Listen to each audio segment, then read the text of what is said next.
मथन टुबक टुबकड़ा चिकंदड़ा अचनि खुड़ियूं खे भुकलियूं पघर सर पेरनि ई वड़ ॿेड़ी चनि मूं डोडिया ई लखिया।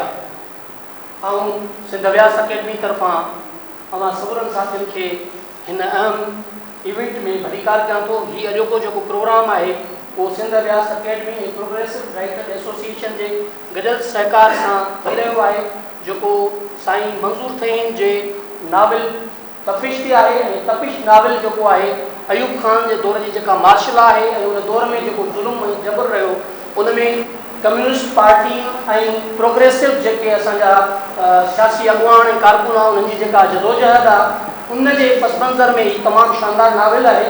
सो अॼोकी पंहिंजी हिन तक़रीब जो जेको आहे उनजी शुरूआत पाण शाह लतीफ़ भिटाई जी वाई सघूं था। ऐं गुज़ारिश कंदुसि साईं नईम शाह खे पाण अचनि ऐं शाह लतीफ़ भिटाई जी वाई सां हिन प्रोग्राम जो बाक़ाइदा आगाज़ कनि।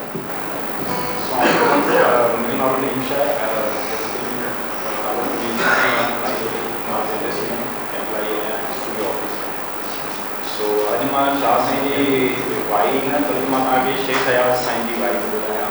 ऐं मूंखे उमेद आहे त तव्हांखे संगीत जी जाम सभिनी जी फेवरेट हूंदी, चिड़ी पवंदा ॾाढा।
मिलंदासीं ओ कॾहिं मिलंदासीं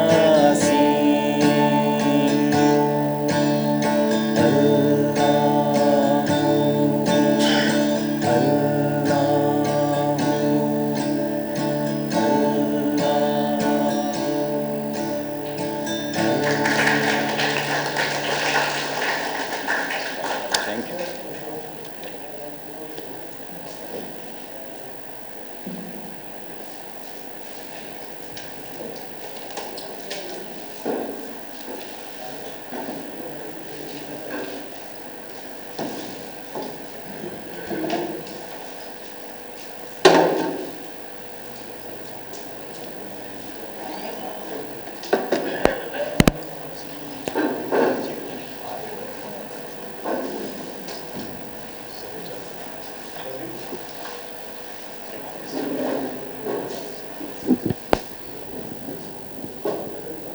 असां हाणे प्रोग्राम जो बाक़ाइदा आगाज़ शाह ऐं जी वाई सां कयोसीं।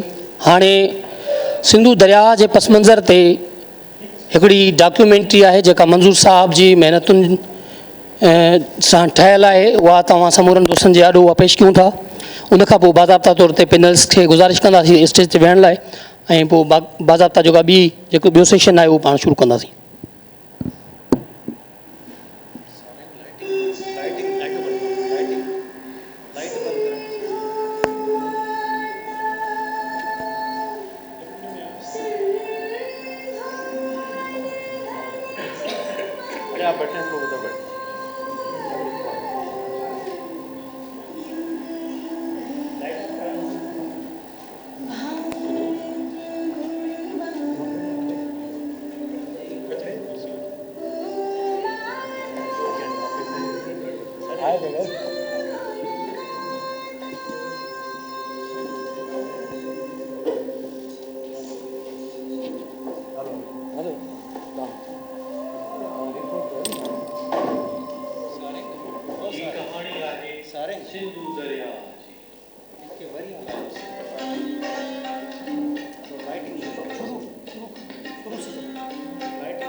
गीतनि, लाॾनि, सहरनि, मूसीक़ियत ऐं पंहिंजे आसूदा किनारनि खां ग़ाइब थी सिंध जे फ़ज़ाउनि, शहर जे रोड, रस्तनि, गलियुनि, शाहराहनि मथां कंहिं अजनबी दीवाने जियां डोड़ंदो रहे थो। तव्हां एतबार कंदव त मौजूदा इंसानी मख़लूक हिन आसूदे दरिया सां छा कयो? हमेशा क़ाइम रहंदड़ अॼु पंहिंजे इख्तिताम जे दर्द खे भोॻे रहियो आहे।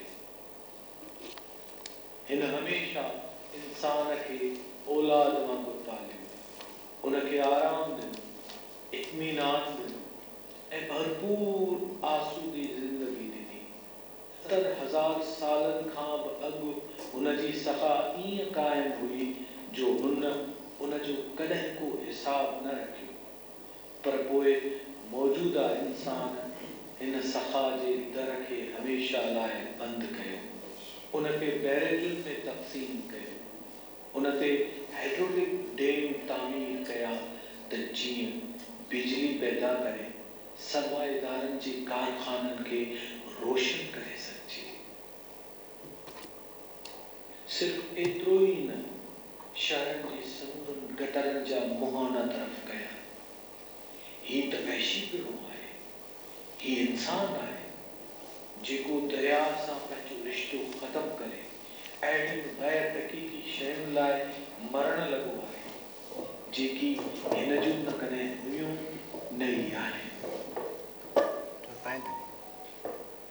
सोन, मिल्कियती तसवुर, ताक़त, इंसान हाणे इन लाइ जिए थो ऐं इन लाइ ई मरे थो। अलमियो हीअ आहे त सिंधु दरिया जेको कुदरत जो शाहकार आहे, जंहिंमें सिर्फ़ हैदराबाद वासी रोज़ानो 80 लख लीटर खां मथे पंहिंजो गंदो उछलीनि था ऐं वरी इंसान बि सदाईनि था। 2 नंबर तालाब, 1 नंबर तालाब, ये 3 तालाब हुआ हुते जेके शहर खे पाणी सप्लाई कंदा हुआ ऐं उहे भरबा हुआ डोमण वारे। उन डोमण वारे असां जेका पहिरीं जनरेशन हुई उन जेको आहे सो गंदे नाले में तब्दील थींदे ॾिठो। उन खां पोइ वरी असां ॾिठो त वाधू आहे वहियो, असां वरी ॾिठो त वाधू आहे जेको आहे सो गंदे नाले में तब्दील थी वियो हुयो, जेको पाणी सप्लाई कंदो हुओ लतीवा बारदाश्त आहे इहो असां ॾिठो। हाणे असां इहो ॾिसूं था त चैनल आहे रेली वग़ैरह आहे, उहो हाणे ॾिसूं था त उन पासे वञे थो, जेका पहिरीं हिस्ट्री रही आहे वाधू वाजी ऐं डोमण वारी उहा पंहिंजी जॻह ते, पर हाणे वरी दरिया जी हालत आहे वधीक कोशिशि साईं विधी आहे हुन ते खणी त इहो बि गंदे नाले में तब्दील थियण थो वञे। त सिंध जा जेके बि इहे वाटर रिसोर्सिस आहिनि, जेके बि हीअ असांजे जेके असांजी इकोनॉमी ते डिपेंड थी करे, असां घणनि माण्हुनि जो रोज़गार हिन ते डिपेंड करे, बल्कि पूरी सिंधी हिन ते डिपेंड करे खणी चइजे त उन्हनि वसीलनि खे उन्हनि जेको आहे दरियानि खे बाहनि खे गंदनि नालनि में तब्दील करे सिंध खे ही हिकिड़ो हैंडीकेप था करणु चाहिनि त असीं सदाई जेको आहे सो वेठा हुजूं ऐं यूएन जा जहाज़ अचनि, हेलीकॉप्टर अचनि, असांजे मथां जेके थोरियूं भुॻड़ियूं छॾनि पोइ असीं खाऊं, केतिरा असीं भुखिया थी वञूं, हेतिरा असीं जेका मुख़लिस थी वञूं वञा। हीउ उहो इलाइक़ो आहे जेको पैसे वारो रहियो आहे, सरखेज़ रहियो आहे ऐं पंहिंजे पेरनि ते पंहिंजे जेको आहे सो बीठल रहियो आहे। पर अनफॉर्चुनेटली इहा जेका आहे असां पॉलिसी रही आहे कमता दर्ता जी ऐं नतीजे में असां जेको आहे सो वहाँ विझाए दरिया विझाए गंदे नाले में गंदा पानी है, पूरे हैदराबाद का पानी इस नहर में डाला जा रहा है। ये यहाँ से बदीन तक जाता है, इससे सब्जियाँ उगती है।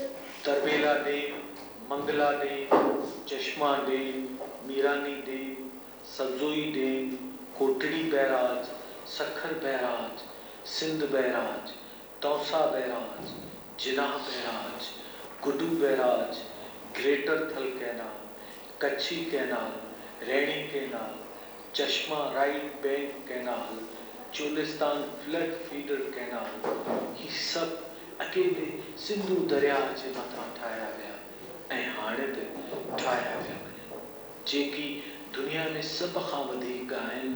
त पोइ सिंधु दरिया पंहिंजे क़दीमी पुराणनि वहकुरनि किनारनि ऐं छोड़ वारनि इलाइक़नि खां महरूम थी रेत जे तूफ़ान ऐं गटरनि जे मैदानी इलाइक़नि में तब्दील न थींदो त ॿियो छा थींदो। असां मां हर माण्हू हर ॾींहुं सिंधु दरिया खां महरूम थींदो पियो वञे, छाकाणि त असां वटि हिकु ई दरिया आहे, सिंधु दरिया। इहा ॻाल्हि पाकिस्तान खे जेतिरो जल्द सम्झणु घुरिजे त बहितर आहे। ही सिंधु दरिया आहे। इंडस डेल्टा जो है वो इंडियन ओशन के ऊपर सेकंड लार्जेस्ट डेल्टा है। वो जो सुंदरबन वाला डेल्टा है ब्रह्मपुत्र और उसका गेंजिस का, वो बड़ा है, ये सेकंड लार्जेस्ट है and fifth largest in the world. जो डेल्टा है ना, उसके ऊपर पूरे डीप सी की लाइफ डिपेंड करती है और इसका चेंज है, it goes all the way to sea life to Antarctica, क्योंकि जो स्पीसीज है दे आर कनेक्टेड। तो वो आपने कनेक्शन तोड़ दिया है। छोटी मछली वहां पे आके अंडे देती है, वो बड़ी होती है, फिर समुद्र में जाती है और ये कनेक्शन जो all the way two Antarctica. हिन जा के बुनियादी हक़ आहिनि। सिंध में DHA, बहरिया ऐं हज़ारें कंस्ट्रक्शन कंपनियूं दरिया जी क़दीमी गुज़रगाह मथां तामीर कयूं पियूं वञनि, जेका ॻाल्हि सिंधु दरिया जे क़दीमी वाहुकरनि जे हक़ जे ख़िलाफ़ आहे। 30 लाख एकड़ जमीन जो है वो समंदर इरोजन कर रहा है। 8 लाख स्क्वायर जो किलोमीटर पे वो खारो छान का तहलका था, अभी 40-50 हजार जो है स्क्वायर बचे हैं। सारा वो 8 लाख जो है वो ले गया है। इन डैम्स के पीछे बहुत ज्यादा पैसा था, सीधी सी बात है जी। मैं बड़ा क्लियर बात करूंगा, इनके पीछे लोगों को डॉलर आते हुए नजर आते हैं। दरिया, समुद्र आए, पहाड़ आए, बेला आहिनि या ढंढूं आहिनि, उनजी हैसियत यूनिवर्सल जेकी ख़िते जा इलाइक़े जा नमूना। मसलन असांजी रियासत पाकिस्तान जी तरह सां मच्छर ढंढ खे तबाह करे तव्हां तस्वीर कयो, ढंढ ते हज़ारें किलोमीटर करे मुख़्तलिफ़ सागर या नेपाल, बांग्लादेश, इंडिया खां जेके पखी जेके हिते ईंदा हुआ, यानी कि उनजी हैसियत यूनिवर्सल। इहो कीअं मुमकिन आहे त सिंध जी मुआशी ऐं इंसानी ज़िंदगीअ मां दरिया खे ख़तमु करे समुंड खे नैमल बदल बनाए चयो वञे त अव्हां खे हाणे समुंड खाराईंदो। हीउ मुल्क ईअं चाहे थो। ही इहा ॻाल्हि विसारीनि था त दरिया ज़मीन ठाहे थो, ॿेला लॻाए थो। ही तहज़ीब आहे, ॿोली आहे, मुसीक़ियत आहे।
जेका असां मां हर कंहिंजे अंदरि गूंजे थी।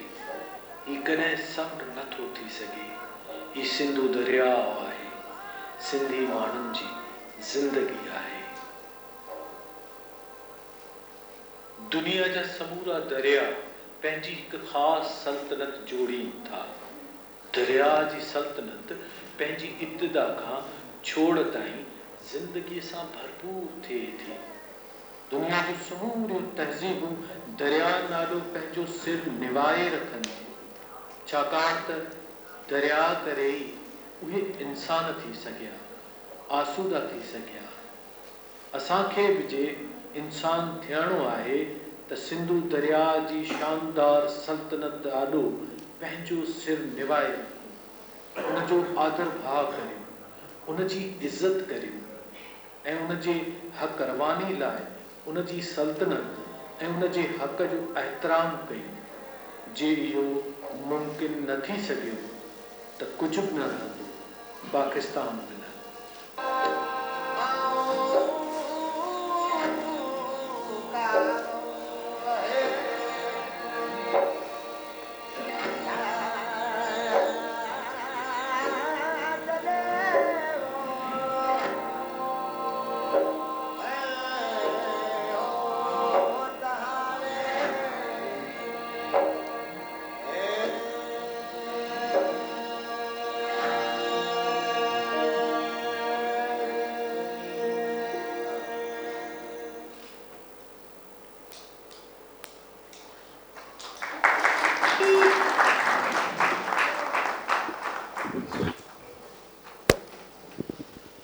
हाणे आऊं गुज़ारिश कंदुसि हिन नावल जे ख़ालिक़ ऐं तरक़ी पसंद अदीब लेखक साईं मंज़ूर थेम खे त पाण स्टेज ते अचनि।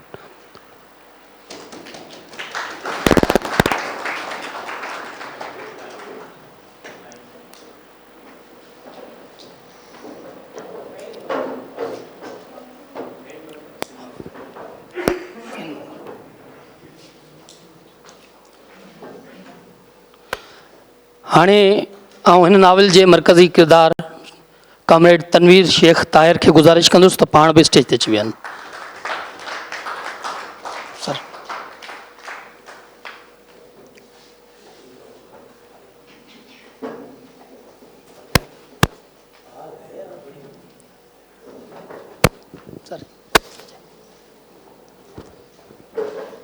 हाणे आउं साईं रऊफ़ निज़ामानी साहब खे गुज़ारिश कंदुसि त पाण बि अचनि ऐं स्टेज ते विहनि। साईं रऊफ़ निज़ामानी साहब।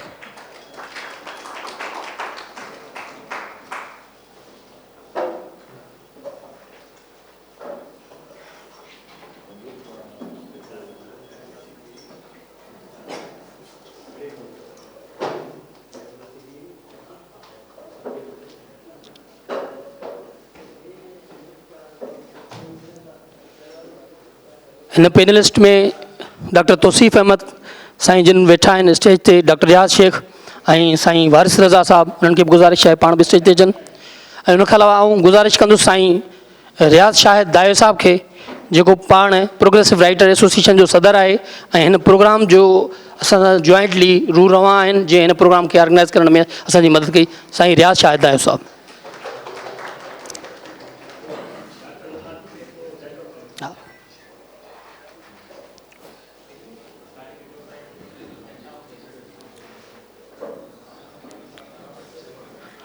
धरती जिते मां पूरजां, धरती जिते मां पूरजां, तंहिं ते निमुनि जी छांव में आज़ादगी जा पी जो कुछ जाम मुझे नाव में। अब मैं गुजारिश करूंगा वाइस प्रेसिडेंट एकेडमिक्स ज़ेबिस डॉक्टर अल्ताफ़ मुकाती साहब को कि वो आएँ और जो हमारे गेस्ट हैं, मेहमान हैं, उनको वेलकम करें। Doctor Altaf Mukati Sahib.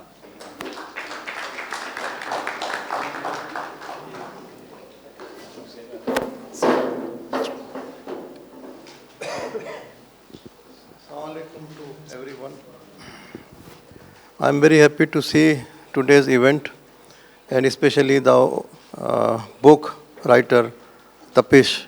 So please accept my congratulations, and I welcome all of you to be part of this most important event.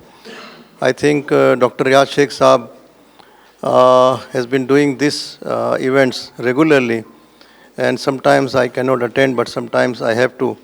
So you are all welcome to this Zabist, and please feel free for any comments, the public sitting here, for any type of questions. So I really welcome you all.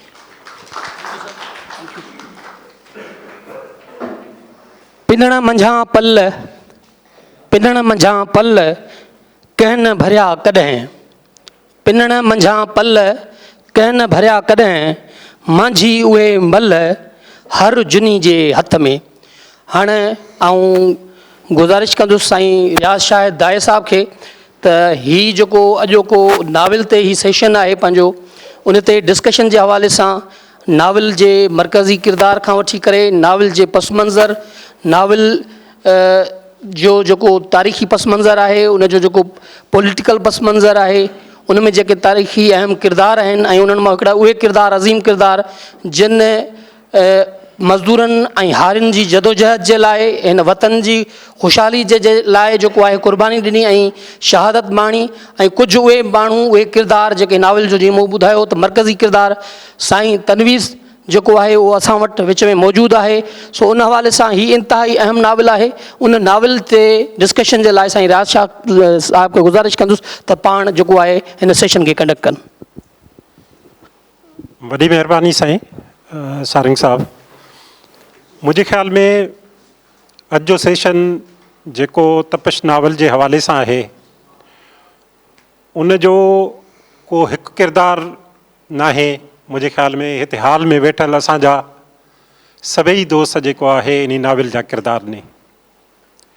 छाजे करे हिते जेके बि मुंहिंजी नज़र में दोस्त आहिनि, साईं सोहेल सांगी खां वठी ऐं आख़िर ताईं जेके दोस्त नज़र अचनि था, वाहिद बलोच आहे, ॿिया आहिनि दोस्त, उहे सभई कंहिं न कंहिं हिसाब सां हिन नाविल जे हवाले सां हिसो आहिनि। साईं मंज़ूर थईम जो नाविल तपश, उन खां अॻ में मंज़ूर थईम 3 नाविल ॿिया बि लिखिया हुआ, गुज़री वई बरसाति, मंछर ऐं उन खां पोइ पुनू जे नाले सां। मुंहिंजे ख़्याल में उहे सभई नाविल कंहिं न कंहिं हवाले सां असांजी समाज जी अकासी कनि पिया।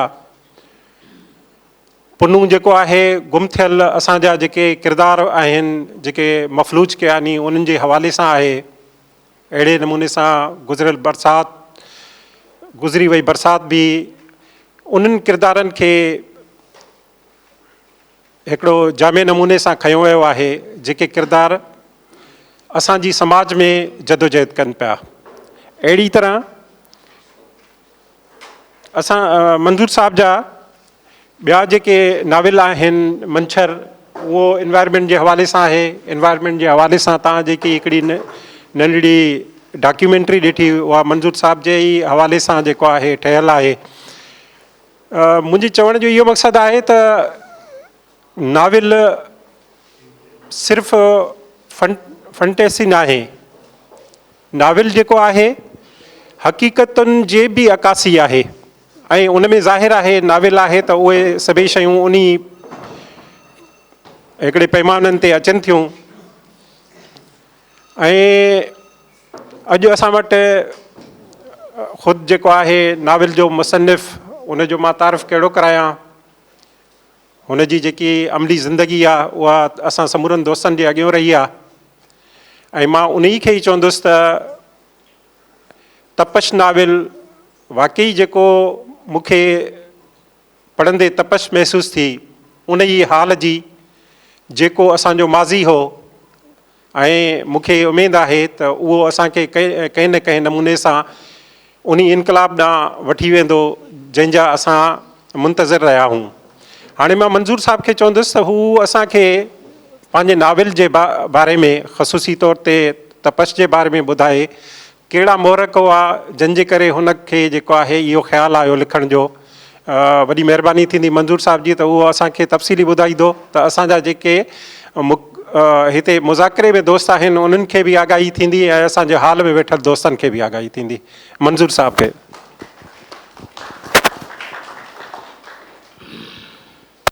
मैं कोशिश करूँगा कि दोनों ज़बानों को साथ साथ लेकर चलूँ, क्योंकि इन दोनों ज़बानों का मुश्तरका मैं एक पर्सन हूँ। क्योंकि मेरे उर्दू स्पीकर तनवीर जैसे मेरे दोस्त साथी हैं, वारस जैसे मेरे दोस्त साथी हैं, साईं तौसीफ़, साईं सिंधी में साईं सोहेल बैठे हुए हैं, तो ये दोनों लैंग्वेज मेरे अंदर मौजूद हैं। तो मैं कोशिश करूँगा कि इन दोनों लैंग्वेज में आपसे गुफ्तगू करूँ। हिन मौके ते आउं हसन नासिर खे न विसारींदुसि, जेको हिन नाविल जो बेस आहे, यानी कि इस नाविल का बेस जो है हसन नासिर, क्योंकि उनकी वजह से ہماری تحریکیں یعنی کہ ہم موجود ہیں. اور اس کے بعد میں حسن نذیر کو بھی نہیں بھولوں گا. اور اس سے زیادہ میں ان کا ودیک مجھے خوشی یہ ہے تو مجھے درمیان مجھے دوست ساتھی ہن وقت بھی موجود ہیں جی میں تنویر ہے, توصیف ہے, کافی نائن ڈاکٹر سرور ہے, موہین ہے. یا مجھے لائے بہت خوشی کی گال ہے یہ دوست مجھے درمیان موجود ہیں جے اسی پنجی زندگی جو ایک تکلیف دہ منا تکلیف والا دور ہم نے دیکھا.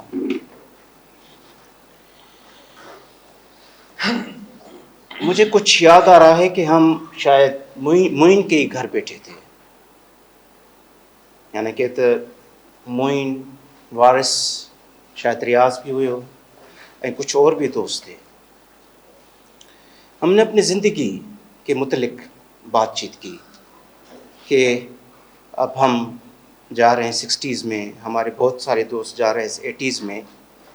ہماری زندگی کا آؤٹ کم کیا ہے, ہماری زندگی کی کیا ہے آؤٹ کم, کیا ہے اس کی یعنی کہ اس کا نتیجہ کیا ہے.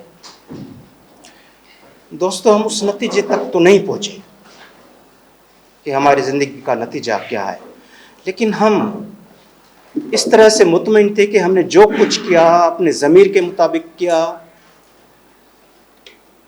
اپنے شعور کے مطابق کیا.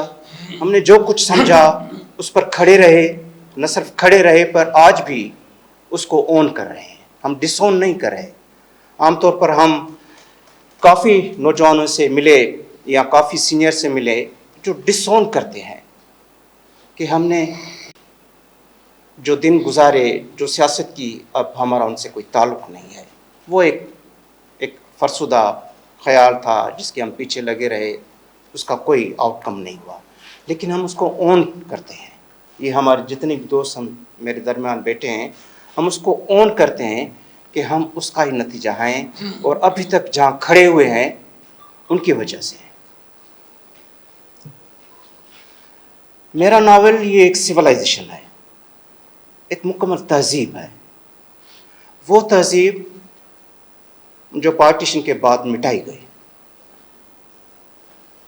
جس کے لوگ مارے گئے,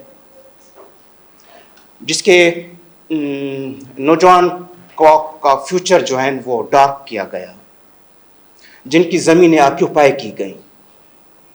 یہ وہ سویلائزیشنس ہے جن کا پانی جو ہے وہ سندھی میں کہتے ہیں وہ جس کا پانی چرایا گیا. یہ وہ تہذیب ہے جس کے کسان جو ہیں بہت سارا گلا اور بہت سارا اناج اگاتے ہیں لیکن ان کے گھروں میں بھوک رہتی ہے. یہ ایک تہذیب ہے ناول, ساتھ ہی ساتھ یہ ایک سرفروشی ہے. یہ ناول ماں سرفروشی تعریف کی کیا, یعنی کہ میں کس طرح اس کو ڈیفائن کروں. سرفروشی میرے خیال میں ہم کسی نہ کسی طرح سے جہاں جہاں کھڑے ہیں وہ ایک سرفروشی کی ایک صورت ہے. سرفروشی کوئی اوپر سے نہیں آتی, وہ صورت ہے جہاں ہم کھڑے ہیں اپنے حوصلے اور ہمت کے ساتھ. وہ سرفروشی ہے جہاں ہم پرواہ نہیں کرتے اپنے نتائج کی کہ اس کے نتیجے میں کیا ملے گا ہمیں. یہ سرفروشی ہے. تو ہم بیٹھے ہوئے تھے یہ دوست ہم سارے, تو ہم اس پر یہ گفتگو کر رہے تھے کہ اس ساری ہماری جدوجہد کا کیا آؤٹ کم ہے. دوستو میرے نزدیک میرا آؤٹ کم اگر میں کچھ کہوں تو میرا آؤٹ کم جو ہے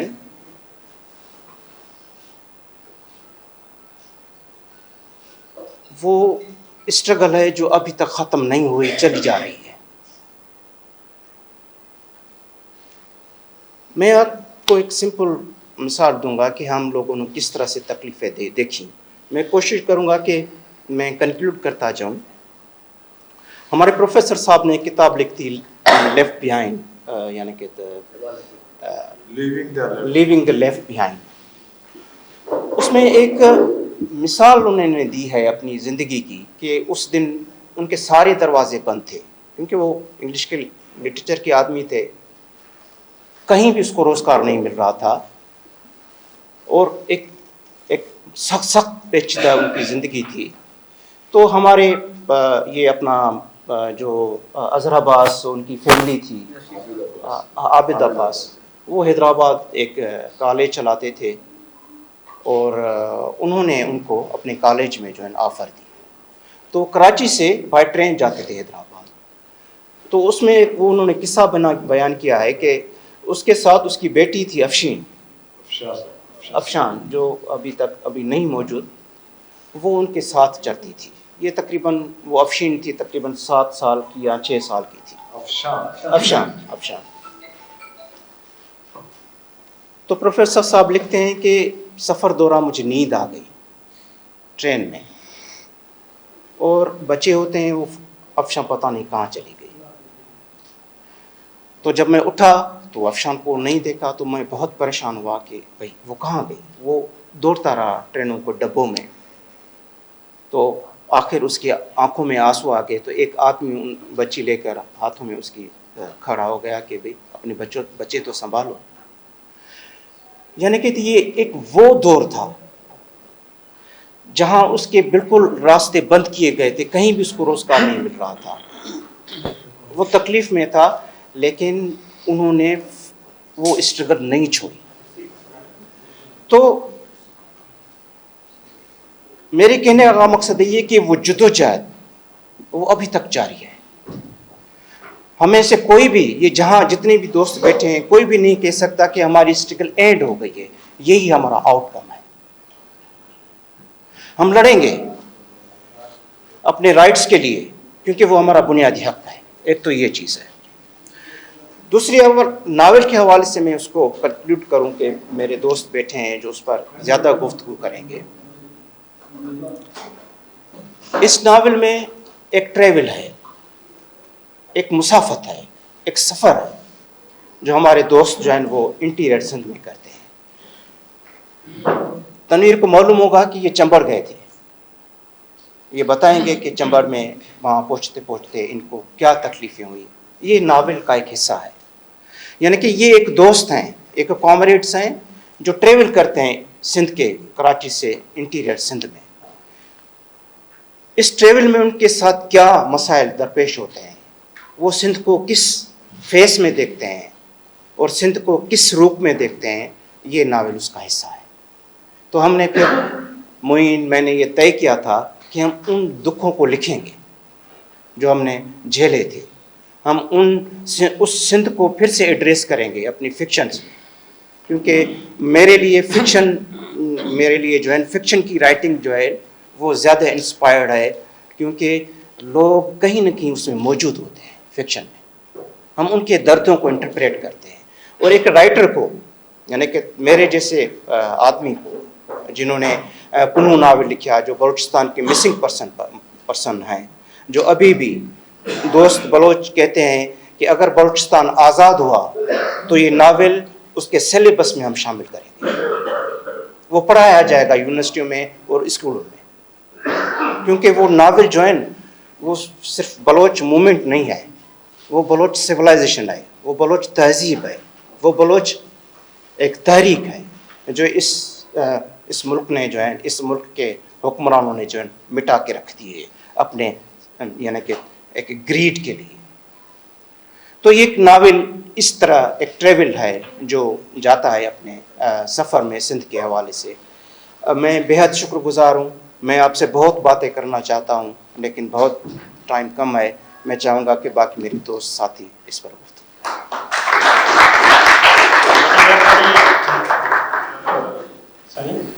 منظور کریم صاحب، हाणे मां अतिया दाऊद कुझु जेको आहे तपश नावल जे हवाले सां असांखे जेको आहे लिखी मोकिलियो आहे, छाजे करे जो हुनजे ख़्वाबनि जी तबियत कुझु बेवज़ही पहुची न सघी चाहींदे बि. ऐं मां प्रसाद पिरज़ादा खे चवंदुसि त उहो जेको आहे नींद असांखे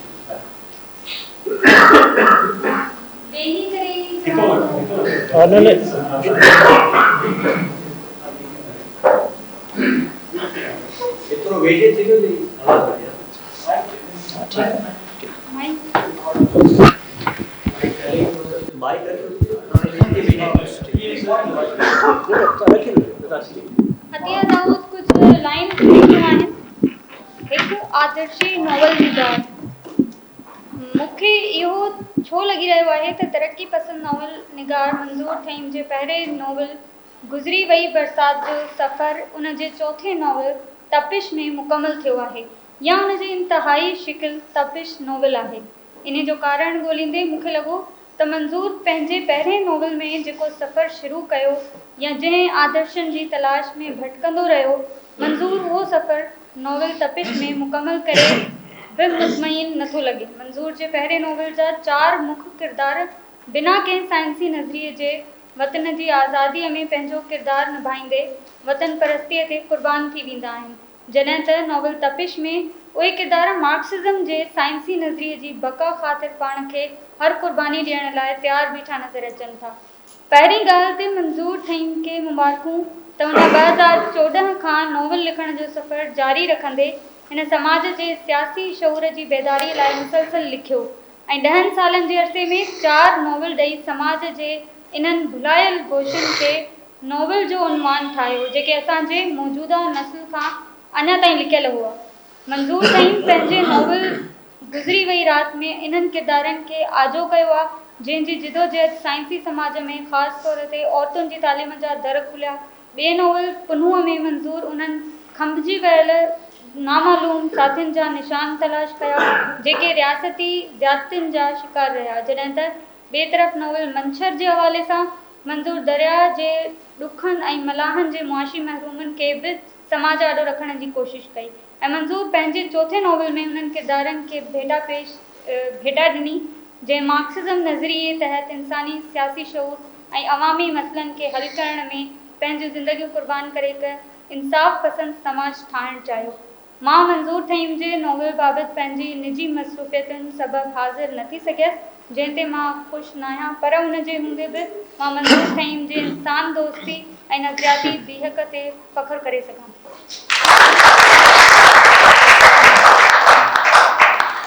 वॾी महिरबानी अतिया दाऊद जो जेको आहे ख़्यालात जेके नावल जे हवाले सां उहे पेश कया। मां हाणे उन मुज़ाकिरे ॾांहुं वञा पियो जंहिंजे लाइ असां इकठा थिया आहियूं, छाजे करे हिन प्रोग्राम रखण जो मक़सदु बि इहो त इंटरेक्शन थिए। जेके असांजो दोस्त साम्हूं वेठा नी या जेको आहे हिन तरफ़ वेठा नी उहे सभई माना उन में ओतिरो ई भेरो वठनि, ओतिरो ई माना हिकिड़ो हिसो वठनि जीअं को स्पीकर वठंदो आहे। त शुरूआत में मां साईं रऊफ़ निज़ामानी साहब खे चवंदुसि त उहो नाविल में असांखे ॿुधाए त का नई ॻाल्हि आहे ऐं ॿियो सिंधी नाविल केतिरो अॻिते वधी सघियो आहे या सिंधी अदब में इनकलाब जी ॻाल्हि करण वारो दौरु ख़तमु थी वियो आहे या उनजी अञा बि ज़रूरत आहे। रऊफ़ निज़ामानी। महिरबानी अल्लाह। इहो जीअं मंज़ूर साहब ॿुधायो त कमु करे पियो इहो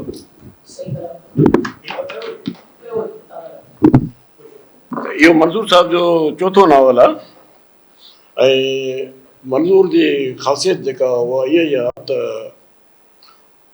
उहो नावल ऐं जेको हुनजो सियासी जेको नज़रियो आहे उहे ॿई हिक ॿिए सां गॾिजी वेंदा आहिनि जेके सॼा। उहो असां चइनी नावलनि जो जेकॾहिं जाइज़ो वठूं त उनमें इहा ई ॻाल्हि असांखे मिलंदी। ऐं हीअ जेको ताज़ो जेको नावल तपिश आहे उनजी शुरूआत हसन नासिर जी शहादत सां कई वई आहे, पर मूं इहो सम्झो पिए त इहे किरदार शायदि इन नमूने डेवलप थींदा इहे सॼा, पर उहो हसन नासिर जो किरदारु जेको आहे उहो 2 चैप्टर्स खां पोइ उहो ख़तमु थी थो वञे।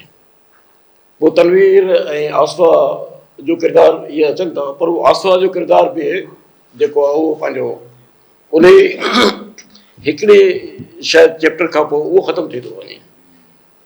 पोइ तनवीर, नाज़िर ऐं रावल ऐं तीरथ इहे किरदार जेके आहिनि इहे अॻिते हलनि था ऐं उहे मुख़्तलिफ़ इंटरेक्शन्स उन्हनि जा जेके आहिनि उहे थियनि था नावल में इहो त शुरू में इहो उन राइटर ॾेखारण जी कोशिशि कई आहे त उहे हिते कराची में मुख़्तलिफ़ जेके कम्युनिस्ट मूवमेंट जा जेके लीडर्स आहिनि, नाज़िश आहे या प्रोफेसर जो त किथे मूंखे ज़िक्र नथो मिले, शायदि मिस कयो हुजे मूं, पर जहिड़ो इहो मूंखे न मिलियो आहे किथे ज़िक्र प्रोफेसर जो। नाज़िश जो बि हिकु अधु जेको आहे नालो मिलियो आहे, पर उनजो कहिड़ो किरदारु जेको आहे उहो उन मूवमेंट में रहियो आहे या उन्हनि नौजवाननि जी जेका ट्रेनिंग में या उन्हनि जे इंट्रेक्शन में छा रहियो आहे उनजो, उहा कहिड़ी तफ़सील नज़र नथी अचे। इहे जेके 2-4 किरदार जेके आहिनि तनवीर आहे, रावल आहे, तीरथ आहे, नाज़िर आहे, इहे किरदार अॻिते वधनि था ऐं उहे जेको सिंध जो जेको ट्रेवल आहे उन्हनि जो उहो जेको उहो मुख़्तलिफ़ हंधनि ते वञनि था ऐं उते जोख जी दरगाह आहे या मतिलबु टंडो अला यार आहे। टंडो अला यार मुंहिंजे ख़्याल में उहो खीरथर जे हवाले सां शायदि नज़ीर अब्बासी जो किरदारु मूंखे लॻे थो, नज़ीर अब्बासी जो इहो किरदारु लॻे थो जेको उन खीरथर जे हवाले सां जेको उन तशदुद में जेको आहे उहो मारिजी वञे थो। त बहरहाल इहे ॿ टे सुवाल इहे आहिनि। उहो मूं इहो सोचियो पियो त मतिलबु उन्हनि खे जेको जीअं राइटर पाण नावल जे अॻुवाट में लिखियो आहे त उहो सिलसिलेवार उन्हनि शयुनि खे न आहिनि, इहे ग़ैर सिलसिलेवार जेको आहे उहो सिलसिला आहिनि जेके सॼा। ऐं पर जेकॾहिं मूं जेका मिसिंग ॻाल्हि जेका मूंखे लॻी उहा लॻी त नावल में जेका स्टोरी हुअणु खपे उहा स्टोरी मूंखे नज़र नथी अचे। उहो किरदारु पंहिंजे लेखे मतिलबु हलनि था, उहो कमेंट्री जेका आहे उहा राइटर जी जेका आहे उहा हलंदी अचे थी ऐं उहो उन कमेंट्री में उहो मुख़्तलिफ़ जेके पॉलिटिकल ऐं सोशल जेके इशूज़ आहिनि उन्हनि खे उहो खणे थो ऐं उन ते पंहिंजा राया जेके आहिनि उहे ॾींदो वञे थो। पर उन में मूं इहो ॾिठो त उहो जेको फर्स्ट पर्सन नैरेटिव आहे, फर्स्ट पर्सन नैरेटिव आहे जंहिंमें राइटर जेको आहे उहो उन्हनि किरदारनि जी ॿोली ॻाल्हाए थो, उन किरदारनि जे वाता जेको आहे उहो राइटर उहो ॻाल्हाए थो ऐं उनमें उहे सभु इशूज़ जेके आहिनि उहे अची था वञनि। मूंखे किथे किथे इहो लॻो त इहे नावल जे बजाए जेकॾहिं इहे एसेज हुजनि हा, मज़मून हुजनि हा, त उहो वधीक जेको आहे उहो पावरफुल नमूने सां उनमें उहो अची वञे हा। कुझु जॻहियुनि ते मूंखे ईअं लॻो त राइटर जेको आहे उहो मुख़्तलिफ़ पंहिंजे पोयनि जेके नावल्स खे बि रिपीट पियो करे, ख़ासि तौर ते जेके उन 2 जेके लव स्टोरीज़ जेके तीरथ ऐं सायरा जी या रावल ऐं ज़रिए सखिया छा ज़ोरा जी, इहो मूंखे लॻो त शायदि मूं इन राइटर जे के ॿिए नावल में या के ॿी लिखणी में इहो सॼो किसो इन नमूने सां ई मूं पढ़ियो आहे। जेको सॼो उहो वधीक मंज़ूर वज़ाहत कंदो इन जी त आया मतिलबु इहा ग़लती आहे मुंहिंजी या जेको आहे पंहिंजो वाक़ई ईअं आहे जेको सॼो। त बहरहाल हिकिड़ो सोशली हिकिड़ो इनलाइटेड राइटर आहे जंहिंखे उन इशूज़ जी ॼाण बि आहे ऐं उन इशूज़ ते लिखी सघे थो। पर वरी बि सुवाल इहो थिए थो त आया इन खे उन नज़रियाती हवाले सां या उन टेक्निकी हवाले सां नावल जे ज़ुमरे में आणे बि सघे थो या न। छो जो नावल जूं पंहिंजूं नज़रियाती खां अलावा फ़नी रिक्वायरमेंट्स बि हूंदियूं आहिनि ऐं उन फ़नी रिक्वायरमेंट्स में जेको आहे उहो जेको स्टोरी जो हुअणु ऐं उन स्टोरी जो हिकिड़ो तसलसल में हलणु हिकिड़ो जेको आहे उहो हिकिड़ी बुनियादी ॻाल्हि हूंदी आहे जेके मूंखे मतिलबु मिसिंग लॻे। मुमकिन आहे दोस्त मुंहिंजी रहनुमाई कनि ऐं उनखे जेको आहे उहा ॻाल्हि खे अॻिते ॿुधाइनि। महिरबानी। बड़ी महिरबानी रऊफ़ निज़ामाणी साहब। मुंहिंजे ख़्याल में त नाविल जे हवाले सां दोस्त जेकॾहिं भली जेको आहे हितां ई क्वेश्चन कजनि था त हाल मां बि जेकॾहिं थियनि आइडियल्स मां त उहो बि बहितर आहे। पर मां हिकिड़ो राउंड हलायां थो हिते छाजे करे जे असांजा जेके मुज़ाकरे जा दोस्त आयल आहिनि उन्ही खे माना उन नमूने सां मूंखे ॾिजे त उहो बि बहितर आहे। हाणे वारिस रज़ा साहब से मैं पूछूंगा, गुजारिश करूंगा कि वो क्योंकि उसने बहुत अच्छे तरीके से नावल पढ़ा भी है, और कि नावल का एक बाब है कारपोरेट मीडिया का कि थर्ड क्लास न्यूज़। आप हमें बताएं कि साफ ही होने के नाते कि मीडिया और अदब अलग हैं या इकट्ठे हैं, या इसके हवाले से जो आपने पढ़ा है इसमें उसको कैसे आप देखते हैं?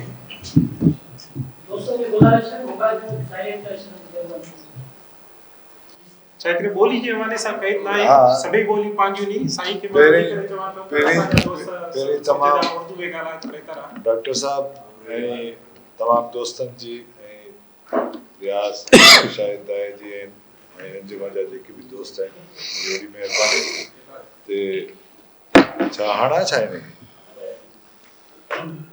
वॾी महिरबानी ऐं डॉक्टर तनवीर शेख साहब ऐं स्पेशली मां थोराईंदो आहियां पंहिंजे तनवीर ताहिर साहब जो ते असांजे चवण ते साईं जी नाया ऐं हालांकि हिननि पंहिंजी हिकिड़ी गुज़ारिश रखी थी भाऊ मां स्टेज जो माण्हू न आहियां पर वरी बि खणी असां हिनखे स्टेज ते विहारे छॾियो आहे, इहा हिन जी महिरबानी आहे त वेठो। अच्छा, मैं अब मेरी मजबूरी ये है कि मंजूर की तरह कि हमारे कुछ दोस्त जो है ना वो, ताकि ये मैं चाहूँगा कि उर्दू के हवाले उर्दू में मैं इस नावलों को थोड़ा सा वजाहत। देखिए, जिसको हम नावल कहते हैं, नावल के मानवी अंदाज पर अगर आप जाएंगे तो उसकी तरकीब होंगी। फिर नावल का प्लॉट, उस प्लॉट में जो है यानी first person, second person, third person,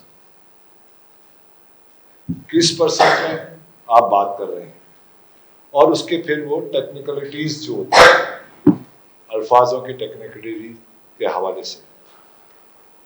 तो मैं ये समझता हूँ कि यानी गुजरी हुई बरसात, पुन्नू, मंचर,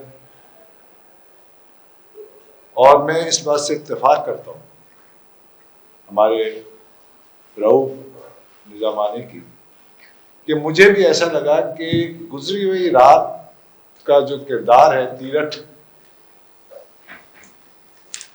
वो शायद के जो राइटर है, हमारा राइटर है, उसके जहन से वो किरदार ऐसा चस्पा हुआ है, ऐसा चुपका है कि वो आखिर तक वो किरदार चौथी नावल में भी लेके आया है। अब उसकी वाबस्तगी हो सकती है या कोई भी और वजह हो सकती है, वो जाहिर है कि राइटर खुद जान पाएगा। लेकिन जो टेक्निकली हमें नजर आता है वो ये है कि देखिए, वैसे किताब का हवाला या किताब का इंतिसाब किसी के नाम कर देने से चीजें जो है वो चलती तो हैं, लेकिन क्या कंटेंट जो है वो है या नहीं। मिसाल के तौर पर, यानी गुजरी हुई रात का, गुजरी हुई बरसात का मुझे नाम बहुत पसंद आया, सिंधी क्या हो, यानी गुजरी हुई बरसात, यानी वो बरसात जो कि गुजर चुकी है। ये उन अफराद के बारे में एक कहानी है या फिक्शन बनाने की कोशिश की गई है, जो कि यहाँ पर कोई नजरियाती मुबाहिस नहीं थी उस जमाने में। यानी एक कम्युनिज्म तो क्या, बल्कि दूर दूर तक हिंद की तकसीम का भी कोई नामो निशान नहीं था। तो ये उस वक्त के लोगों की याद यानी हवाले से कुछ किताबें होशूस है, बहुत सारे लोग हैं, हैमानी है, इस किस्म के किरदार को जो है ना उन्होंने डिपिक्ट किया। लेकिन उसके साथ फिर ये पुन्नू की तरफ आते हैं।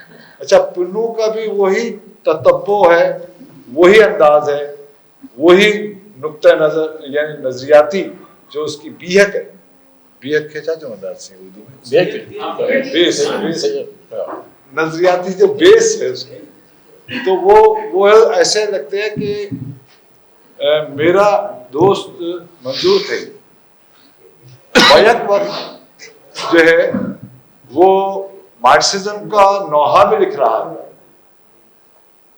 और बैक वक्त वो मार्क्सिज्म को छोड़ना भी नहीं चाहता और नजरियाती मामले में किसी भी मसलियत का या किसी भी कंप्रोमाइजेस का शिकार भी नहीं होना चाहिए। लेकिन उसके अंदर एक जिसको कहना चाहिए ना, बेचैन इंसान जो है, बेचैन सी रूह जो है वो भटक रही है और वो बेचैनी जो है वो उससे जो है वो यानी फिक्शन लिखवा रही है या जिसको आप नावल का नाम दे दें या कहानियों का नाम दे दें, जो भी आप इसको नाम दें। तो मैं ये समझता हूं कि नोहा इस एतबार से कि ये वो अपनी कमिटमेंट के साथ इतना जुड़ा हुआ है या इतनी सच्चाई के साथ उसने अपना अहद गुजारा है कमिटमेंट का प्रैक्टिकल, तो वो उसको जो है ना उसकी बर्बादी पर जो है वो बहुत बेचैन है, बहुत यानी दुखी है। तो उस दुख का आपको उसके मुख्तलिफ किरदारों में आपको नजर आएंगे। और एक जो है हमारे इस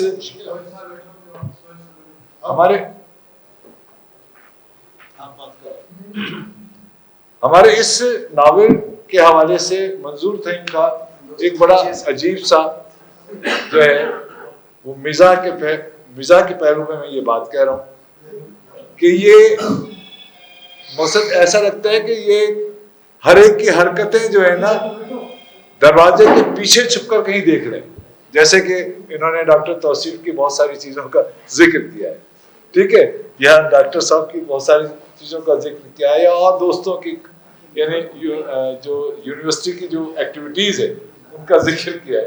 तो ऐसा लगता है कि ये कहीं ना कहीं जासूसी भी कर रहे होते दोस्तों के। तो यानी अगर आप उस चैप्टर को अगर आप देखें तो ऐसा लगता है कि जैसे कि एक वो बुआ नहीं होती, बुआ जो हर एक लड़की और लड़की की हरकतें देखती रहती है और वो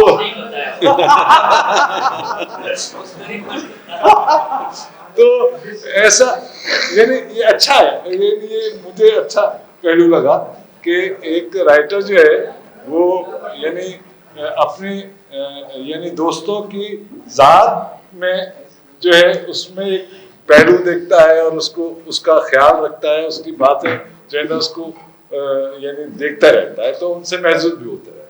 तो मैं ये समझता हूँ कि ये पहले नावल का ततब्बो है, पहले नावल का तसलसल जो है ना आपको चौथे नावल तक नजर आएगा। जहां तक पुन्नू का ताल्लुक है और मंछर, वो दोनों नावल थोड़े से मुख्तलिफ हैं, बहुत ज्यादा मुख्तलिफ नहीं है लेकिन थोड़े से मुख्तलिफ इसलिए है कि मंछर का जो हवाला है ये मैं तमाम दोस्तों के लिए यहाँ बता दूं कि इत्तेफाक से मेरा गांव दादू है और दादू और जो ही उसका ताल्लुक है। तो हमारे उस दादू में जो है ना एक तरीके से लिटिल मास्को के तौर पर जाना जाता था, यानी वहाँ पर जो बहुत ज़्यादा और ख़ास तौर से यानी शरीफ भाई यानी इनके बड़े भाई जो हैं कामरेड शरीफ और ये तमाम के तमाम भाई और डॉक्टर्स बहुत सारे लोग सुमरो वगैरह ये यानी वो एक बहुत बड़ा तिजारती शहर था और उसमें जो है ना वो बड़े कामरेड्स जो है ना बहुत ज़्यादा पैदा हुए। दादू में इतने शायद नहीं हुए लेकिन वहाँ ज़्यादा हुए। तो इस लिहाज से जो मंछर का हमसे दादू वालों से जो मंछर का जो रिश्ता है ना वो बड़ा अजीब सा रिश्ता है। हम मंछर से मोहब्बत करते हैं और शायद कि बहुत मोहब्बत का लफ्ज़ ज़रा छोटा है, शायद कि हमें उससे अकीदत है, तो वो अकीदत का जो इजहार है वो आपको मंछर में नजर आएगा। इसी तरीके से जो है ना पुन्नू है। अब पुन्नू का जो मामला है जो मैं बड़ी माजरत के साथ ही कहना चाह रहा हूं कि पुन्नू में थोड़ा सा जज्बाती उनसर ज्यादा, और जज्बाती उनसर इस हवाले से है कि आपको और मुझे सबको गुस्सा तो आता है रियासती हरकत, लेकिन वो गुस्से को फिक्शन में आप किसी भी अफराद को खुश करने के लिए अगर वो फिक्शन में काम करेंगे तो वो नजर आ जाए। तो मैं ये समझता हूं कि पुनू नावल का सब्जेक्ट बहुत अच्छा है, लेकिन मुझे ऐसे पता नहीं क्यों लगता है कि मंजूर तहीम कहीं ना कहीं जो है वो अपनी सिंपैथी दिखा रहा है। तो लिखारी को सिंपैथाइज नहीं होना चाहिए, सिंपैथिक नहीं होना चाहिए उसकी किसी भी तरीके से। तो ये नावल का मैं समझता हूं कि पुनू नावल वो के हाँ के पुनू नावल इनका सबसे मकबूल नावल है, यानी बहुत मुश्किल नावल भी है वो, और बलूचिस्तान की तहरीक के हवाले से बड़ा उसका मवाद भी है उसमें। और ये जैसे इन्होंने अभी फखरिया देखिए ना, ये होता है, ये बड़े मामला होते। अब इन्होंने फखरिया तौर से ये कहा कि वहां के बलोच मूवमेंट ये कह रही है कि जब बलूचिस्तान आजाद हो जाएगा तो हम इसको सिलेबस में शामिल करेंगे। ये नेगेटिव ट्रेंड, ये पॉजिटिव ट्रेंड नहीं है। ये कम्युनिस्ट इस तरीके से नहीं सोचता और न ही उसको सोचना भी चाहिए। ये मैं समझता हूं कि ये एक इन अल्फाजों पर अपने गौर किया जाए। दूसरी ये कि इनसे शायद गलती में निकल गया उर्दू के हवाले से कि फरसूदा नजरिया के साथ में जोड़ा हुआ, ऐसा नहीं। मेरे ख्याल में गलती से उर्दू का लफ्ज इन्होंने इस्तेमाल किया कि मैं फरसूदा नजरिए के साथ जुड़ा हुआ हूँ और मैं उसके साथ जुड़ा रहूंगा। नहीं, हमारा कम्युनिज्म फरसूदा नजरिया हो ही नहीं सकता जब तक कि उसका ऑल्टरनेट ना हो। बस मुझे बड़ी मेहरबानी सर। रियाज़ शेख साहब वेदा से असल में ये आहे त शुरू में तपश नावल में केतिरियूं ई कहाणियूं गॾियल हूंदियूं, पर मां उहे किरदार छॾे करे उहे किरदार जेके ख़ुसूसी तौर ते असां तनवीर, कीर्तन, रावल, नाज़िर, तीरथ, तौसीफ़, आसफा, ज़ोरा कुझु किरदार नावल में आयल आहिनि। तव्हांजो छा ख़्यालु आहे, अहिड़ा नावल लेफ्ट जी जदोजहद ते अचणु खपनि या जेको आहे इहे असांखे कहिड़े राह ॾांहुं वठी वञनि पिया? सभी का पेरेंट मजदूर थे साहब जो मार्को से नावल लिखी वो नया नावल लिखा हो हां ठीक एड़ा नावल लिखा हो मुस्तफा ही नावल पढ़ा technical values I love the जमाने से जरा कहने को तनकीद निगारा क्रिटिक पॉइंट ऑफ व्यू वाली जो टेक्निकल शो त मां ही नावल पे पढ़ा त मूंखे हिकिड़ो नावल यादि आयो मदर ऑफ 1084 जंहिंजो तर्जुमो थियो त 1084 की मां। त बंगाल में जॾहिं लेफ्ट मूवमेंट हली और जिथे सभु कुझु थियो त क़ुर्बानियूं थियूं, माण्हू हुआ त उन्हनि खे हिस्टोरिकली पोइ उन खां बाद फिल्म बि ठही हर का शइ। त मां सोचियां त मंज़ूर थईम जो नावल जेको आहे उन जेको ट्रेडिशन में कंटिन्यूटी आहे त लेफ्ट जी मूवमेंट कीअं हली, उन्हनि खे कहिड़ी मुश्किलात पेश आयूं ऐं अल्टीमेटली जीअं रऊफ़ साहब ॻाल्हायो त नावल जी जेको टेक्निकलिटीज़ हूंदी आहे त हिकिड़ी शइ हिकिड़ी स्टोरी हलंदी आहे त पर हिन नावल में पैरेलल काफ़ी स्टोरियूं हलनि थियूं। पहिरें ऑब्जेक्टिव साॻियो आहे त लेफ्ट जी जेकी मूवमेंट आहे हू समाज में कहिड़ी तब्दीली आणणु पई चाहे ऐं किथे उन्हनि खे ॾुखियायूं आयूं। मतिलबु हसन नासिर जी शहादत खां पोइ जीअं रऊफ़ साहब ॻाल्हायो त ॿिनि चैप्टरनि खां पोइ हसन नासिर जी जेकी आहे तहरीक जो नालो ख़तमु थी थो वञे। उन खां बाद साॻे हाल में तनवीर ऐं आसफा जी जेकी तहरीक आहे उनजी कंटिन्यूटी आहे, सेम आइडियोलॉजी में उहा कंटिन्यूटी अॻिते थी वधे। त हसन नासिर जी तहरीक जेकी आहे जदोजहद हिकिड़े ख़ासि माहौल में आहे ऐं तनवीर खे जंहिं दौर में जदोजहद करणी पए थी उहा तहरीक आहे जंहिंमें मज़हबी इंतिहा पसंदी बि अॻिते वधी आहे। जनरल ज़िया वारो दौरु आहे या उन खां पहिरियां जेको दौरु आहे उहो दौरु उन दौर खां मुख़्तलिफ़ हो जेको अयूब खान जो दौरु हो। अयूब खान जे दौर में मतिलबु हिकिड़ी ग्रेट गेम में असां घिरियल हुआसीं पर उहो मज़हबी इंतिहा पसंदी वारो दौरु कोन हो, उहो दौरु आहे। छो त पोइ उन खां बाद जेके ॿिया जेके कैरेक्टर आहिनि उहे बि असांजे साम्हूं अचनि था। टी ॻाल्हि इहा आहे त मंज़ूर साहब जेके तव्हां हीअ जेके कहाणियूं थो कढे नी वो भला अजीब आहे त कहाणी जेकी आहे जंहिंमें तनवीर जो ग्रुप जेको आहे टंडियल यार खां अॻिते सफ़र लाइ निकिरे थो त कुझु कहाणियूं बस जे सफ़र में निकिरनि थियूं ऐं कुझु कहाणियूं अहिड़ियूं जेके गाॾी में सफ़र कंदे निकिरनि थियूं ऐं कुझु कहाणियूं अहिड़ियूं जेके गाॾी ख़राबु थी वञे त माण्हू बस में सफ़र कनि था त उन खां कहाणियूं निकिरनि थी। हीअ बि हिकिड़ी नई टेक्निक आहे जंहिंखे असां चइजे त बेशक उहे स्ट्रक्चरल नॉवल वार में नथियूं अचनि पर निवाण आहे, नओं तरीक़ो आहे, न्यू इनोवेशन आहे, नवां जेके कॉन्सेप्ट आहिनि। पर हीअ जेके नवां ऐं पुराणा जेके बि कॉन्सेप्ट आहिनि तमामु क्लियर आहिनि आइडियोलॉजिकली, तमामु क्लियर आहिनि आइडियोलॉजिकली। त नज़रियो छा आहे, नज़रिए में असांखे कहिड़ा कहिड़ा टूल इस्तेमालु करणा पवंदा, चाहे उहे मीडिया जा टूल हुजनि, चाहे जेके तरतीब जा टूल हुजनि, सभिनी खे मतिलबु ऑब्जेक्टिव जेको आहे उहो साॻियो आहे। इहा मूंखे सुठी ॻाल्हि लॻी त बहरहाल उन में कयो अथई। हाणे मतिलबु मां जीअं चयो त जंहिं दौर में हसन नासिर जदोजहद पियो करे उहो ॿियो हो, ऐं जंहिं दौर में तनवीर या आसफा या ही जेके जदोजहद कनि पिया ॿियो हो। इन करे मां दसियां त इन में तव्हांखे नज़र ईंदो त जॾहिं ही बस में कुझु जेके दोस्त सफ़र कनि था त उनखे कुझु अहिड़ी औरतूं मिलनि थियूं। माना हिकिड़ो किरदारु आहे इन में जंहिंमें तव्हांखे नज़र ईंदो त हिकिड़ी औरत आहे, हिकु औरत जेकी आहे ॿी शादी कई आहे त हुनजी जेकी न्याणी आहे ऐं हुनजो जेको ॿियो मुड़ुसु आहे उहो पंहिंजी धीउ सां ज़्यादती करण जी कोशिशि थो करे।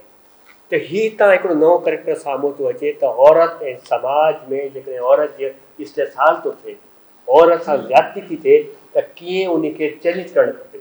उन में कामरेड उठी बीहनि था ऐं उन न्याणी खे बचाइनि था, इन औरत खे बताइनि था जेको समाज में औरत खे हौसलो थो ॾिए। ऐं उहो दौरु आहे ज़िया वारो दौरु आहे ऐं टंडियल यार वेंदे किथे रस्ते में इहो सभु कुझु थिए थो। त हीअ जेके इन खां मूंखे जेकी आहे उहो छा नालो मुख़्तारा माई वारो किसो असांखे यादि थो अचे त कीअं कहिड़े अच्छा हीअ चए थो त उन में और जेको जिरगा आहे सभु कुझु आहे उनखे इंडोस करे थो हर का शइ खे। त मूंखे मुख़्तारा माई यादि आई, मुख़्तारा माई सां जेको जिरगा आख़िरी सुप्रीम कोर्ट में वेंदे बि औरत खे हक़ इंसाफ़ कोन मिलियो। त हीअ जेके करेक्टर आहिनि इहे करेक्टर मुंहिंजे ख़्याल में समाज में छिकाइनि था। छो त असां चवंदा आहियूं त अदब बराए अदब ऐं अदब बराए ज़िंदगी। अदब बराए अदब में त शायदि असांखे एंटरटेनमेंट हर का शइ मिले, पर अदब बराए ज़िंदगी में जेके असां चऊं था त अदब बराए ज़िंदगी में असां कई शयुनि खे इम्पेसाइज़ करण लाइ, जीअं हाणे वारिस पियो ॻाल्हाए त पुनू वारे केस में किथे तव्हां जज़्बाती थी था वञो, छो त जज़्बाती थियण अल्टीमेटली कंहिं न कंहिं हद ताईं सोसाइटी में हे जेके कंट्राडिक्शन थींदियूं, सोसाइटी में जेके तज़ाद आहिनि उन्हनि खे तव्हांखे हक़ीक़त में तव्हांखे साम्हूं आणणो पए थो। खीरतर वारे केस में, टंडयार वारे केस में जॾहिं सभिनी खां अहम सवाल थिए थो उहो सवाल अचे थो rights of indigenous people on indigenous resources. जेको असां चाहे किथे बि माण्हू ॻाल्हाए हिस्टोरिकली ऐं चाहे उहो बलूचिस्तान में सुई वारो मामिलो हुजे, असां वटि सांघड़ में या कंहिं जॻह ते नेचुरल गैस निकिरे थी, सुई गैस निकिरे थी, उन वारो मामिलो हुजे, या हाणे जेको सो कॉल असांजी जेको हुकुमरान तबिको वञी अमेरिका में गारंटी ॾेई आयो आहे त असां तव्हांखे इहे जेके क़ीमती पथर ऐं सभु कुझु कढी ॾींदासीं। त भई बलूचनि जो पठाणनि जो ऐं जिथां जिथां निकिरंदा उन धरती जे माण्हू जो छा थींदो। हे जॾहिं तव्हां नेचुरल वसीला जेको अमेरिका में ट्रम्प खे ख़ुशि करण लाइ ईंदो, हितां जेको खीतर ऐं इन जो जेको तज़ाद आहे हीअ आम आहे त सोसाइटी में माण्हुनि खे जेको आहे हिकिड़ो हौसलो थो ॾिए त भई तव्हां उथी बीहो ऐं पंहिंजे वसीलनि जी मालिकी कयो। थरपारकर असांजे साम्हूं आहे, हीअ वक़्तु थरपारकर में जेको कोल जे नाले ते जेको थरपारकर सां जेको कहर ऐं जेको नंदाहत पई थिए उन लाइ तव्हां आवाज़ु उथारियो। हिते मां शानसा वारा वेठा आहिनि, इन्हनि खे ख़बर आहे त हीअ जेको हाल थिए थो सॼे वसीलनि ते या जेकी सूरत हाल आहे हितां जेको आहे कई निकिरे। हिकिड़े इन में मतिलबु हिकिड़ो किरदारु जेके असांजे साम्हूं आयो डॉक्टर गुरमुख वारो न, डॉक्टर गुरमुख खे सॼे पुटु गोपी हीअ अहम किरदारु आहे बिल्कुलु। ही अच्छा हिन में का कूड़ी स्टोरी कोन्हे, ही सचाई जी स्टोरी आहे। ही हैदराबाद में वाक़ियो थियो, हैदराबाद में डॉक्टर्स लाइन जंहिंखे चइबो आहे, डॉक्टर्स लाइन जेको आहे डॉक्टर उते थियो हिकिड़े मेडिकल रेप जेको डॉक्टर उठ साहब वेठो आहे हिते, त हुते हिकिड़े मेडिकल रेप जेको आहे डॉक्टर ते कूड़ो इल्ज़ाम हुयो। फ़क़ति इन करे कूड़ो इल्ज़ाम हुयो, डॉक्टर चयो त मां तुंहिंजी हीअ जेकी 2 नंबर दवायूं मां इहो रिकमेंड कोन कंदुसि, छो त मरीज़नि खे ज़रूरत कोन्हे, तुंहिंजी दवायूं 2 नंबर आहिनि। त हुन चयो त डॉक्टर हिंदू आहे ऐं डॉक्टर ब्लास्फेमी कई आहे। ऐं उन खां बाद वॾो जेको आहे, छो त अदब जेको आहे सिम्बोलाइज़ कंदो आहे, अदब स्टोरी खे सिम्बोलाइज़ कंदो आहे, पोइ हक़ीक़त खे कनेक्ट कंदो आहे सोसाइटी में। त मंजूर थईम साहब हिन जेको चैप्टर में साॻी स्टोरी खे जेको सिम्बोलाइज़ कयो अथई, सिम्बोलाइज़ करे असांजे साम्हूं खणी आयो त मुंहिंजे ख़्याल में ही रजब अली जेको मेडिकल रैप आहे इहो सभु कुझु करे थो। ॿियो को उन में मूंखे चैप्टर जीअं नज़र आयो बेगम मुराद 1 ऐं बेगम मुराद 2। ही असांजी सोसाइटी जा जेके कंट्राडिक्शन्स हूंदा आहिनि। सो कॉल्ड असांजी लिबरल क्लास हूंदी आहे, अंग्रेजी ॻाल्हाइण वारी जेकी क्लास हूंदी आहे, अंग्रेजी ॻाल्हाईंदी आहे, घर में सुठी सुठी पार्टियूं कंदियूं न, इंटरनेशनल पाण खे जोड़ंदियूं, पर अवामी तहरीक में उन जेको किरदारु कोन नज़र ईंदो आहे। हू पंहिंजे पाण खे लीड कल्चर में हिते बि जोड़ण जी चाहिनि। त बेगम मुराद जो जेको करेक्टर आहे मुंहिंजे ख़्याल में असांजी सोसाइटी जे अंदरि ही जेकी मुनासिकत आहे उन खे हाईलाइट थो करे। त कीअं तव्हां इन ते टाइम मुंहिंजो गुज़री वञे मूंखे ॿुधाए छॾियो, मां वेही रहंदुमि। त मूं सॼो नाविल पढ़ियो आहे, त हर का शइ पढ़ी आहे, ऐं तव्हां मूंखे चयो त मां जी त मां चाहियां पियो त ही शयूं जेके आहिनि असांजे साम्हूं अचनि। इन में सफ़र दौरान सिंध जी हिस्ट्री खे बयानु करण जी कोशिशि कयूं था ऐं हिस्टोरिकल जेकी अचीवमेंट आहे उन में सभिनी खां आम किरदारु सूफ़ी इनायत शहीद जो आहे। त बस में वेंदे वेंदे सिंध जी जॾहिं तारीख़ ते ॻाल्हि थिए थी त उते सूफ़ी इनायत शहीद ते जेके कामरेड ॻाल्हाइनि था ऐं चवनि था त सिंध में असां जेकॾहिं हाणे सगल कयूं था ही त का नई जदोजहद कोन्हे, हिन जी पाड़ूं त तमामु पुराणियूं। ऐं उन ते जेको खेड़ेसो खाए खां वेंदे वेंदे जेको डिबेट आई आहे मुंहिंजे ख़्याल में ही असांजी हिस्ट्री जो जेको आहे भाङो आहे उन खे नथो विञाइजे।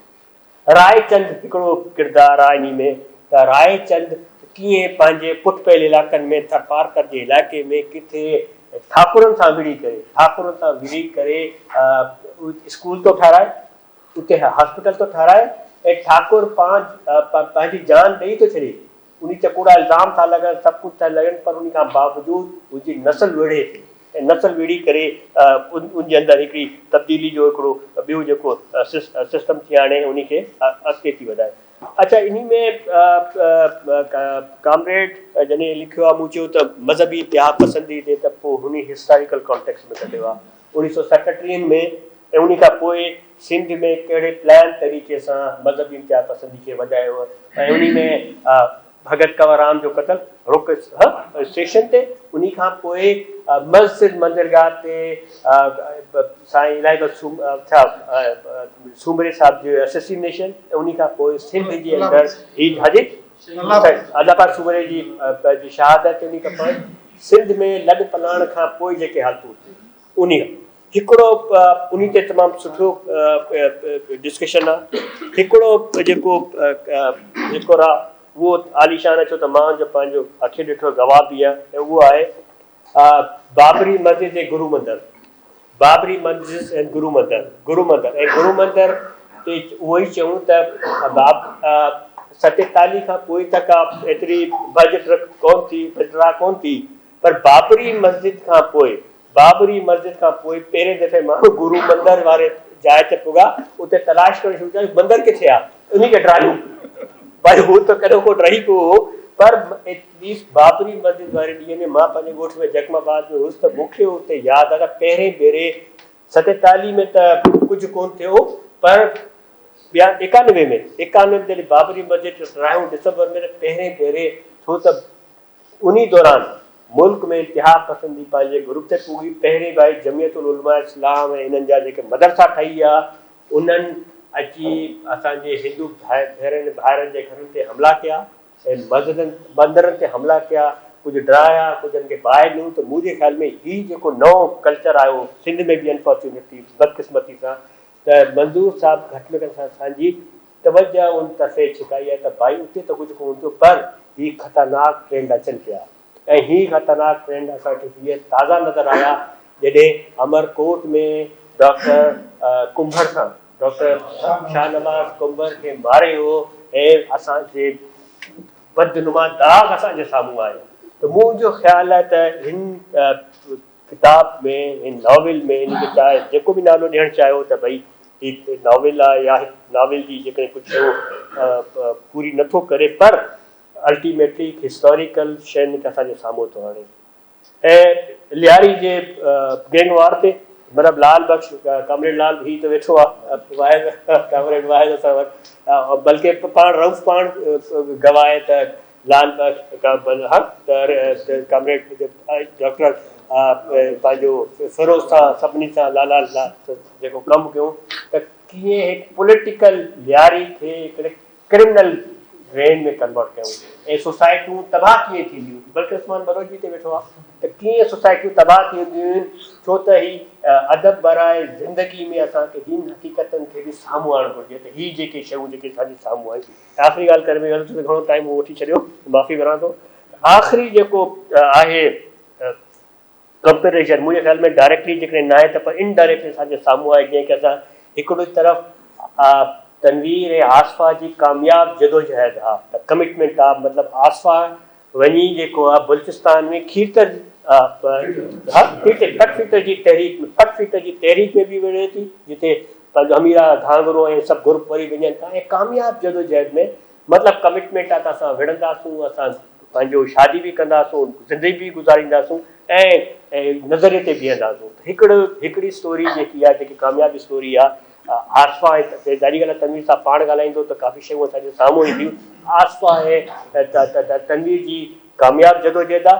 ॿिए तरफ़ जेको असांखे हिकिड़ी जदोजहद जंहिंखे मंजूर साहब हिकिड़े ॿिए तरीक़े सां बि पेश कयो आहे, उहो जेकी असां वटि जेकी जदोजहद आहे उहा आहे चोलिस्तान में, ठीकु आहे न। चोलिस्तान में जॾहिं तव्हां उते मोकिलियो था उन खे केरु हुया जी, रावल ऐं सायरा, छा साहिब त हिननि जो ॿियो त ही चवनि था छो त असांजी कमिटमेंट आहे। रावल जो ख़्यालु आहे त जेके मां शादी करे वरिती, हू शादी करे वरिती ऐं शादी करण खां पोइ का मजबूरी हूंदियूं, का अहिड़ी सूरत हाल हूंदी, थी सघे थो मां सख़्तियूं झेलां। हू जेको हुया त असांजा हसन नासिर बि जेल में हो, नज़ीर अब्बासी बि जेल में हो, थी सघे थो मां हुआ त पोइ ई शायदि डिसअपॉइंट थींदी, इन करे मां शादी खां इनकार थो कयां। ऐं शादी जे इनकार खां पोइ हू सायरा जेकी आहे आपघाट थी करे, ज़ोरा आपघाट थी करे ऐं ख़ुदकशी थी करे, जेके तव्हां सुसाइड चयो, जेके दोस्त सां सम्झनि था उर्दू वेठा त सुसाइड थी करे,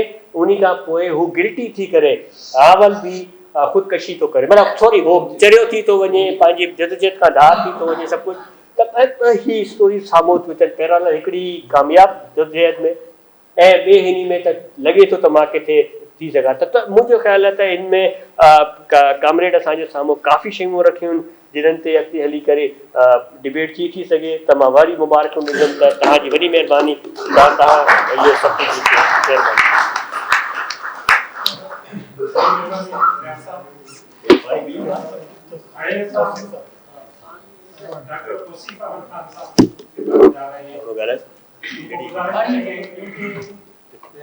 ये नावल जो है दुनिया के इनकलाबी दौर के हवाले से है, और आप क्या समझते हैं कि ऐसे नावल आने चाहिए,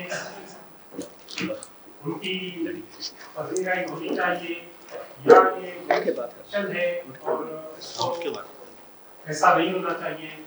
डॉक्टर साहब शुक्रिया।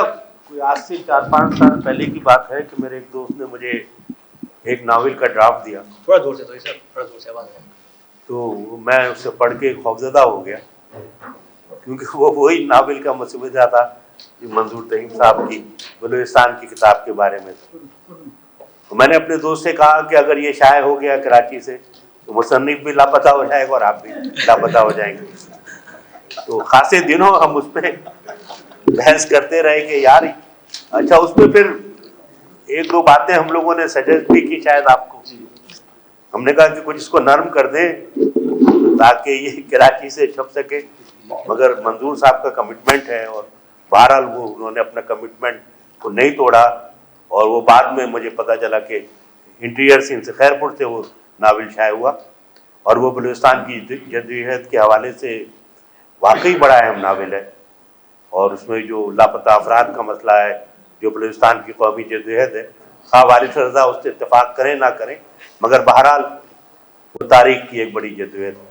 अब ये जो इनका नावल है ये बहुत ही अहम, यानी ये जो पूरी 70 साल की बाएं बाजू की तहरीक है, उसमें जो मेन किरदार है तो बेतहाशा, मगर उनमें से चंद मखसूस किरदारों को चुना, और वो हैं जिन्होंने अपनी ज़िंदगियाँ लगा दी। और कुछ ऐसे भी हैं जिनका कोई किरदार नहीं था मेरी तरह, पता नहीं क्यों।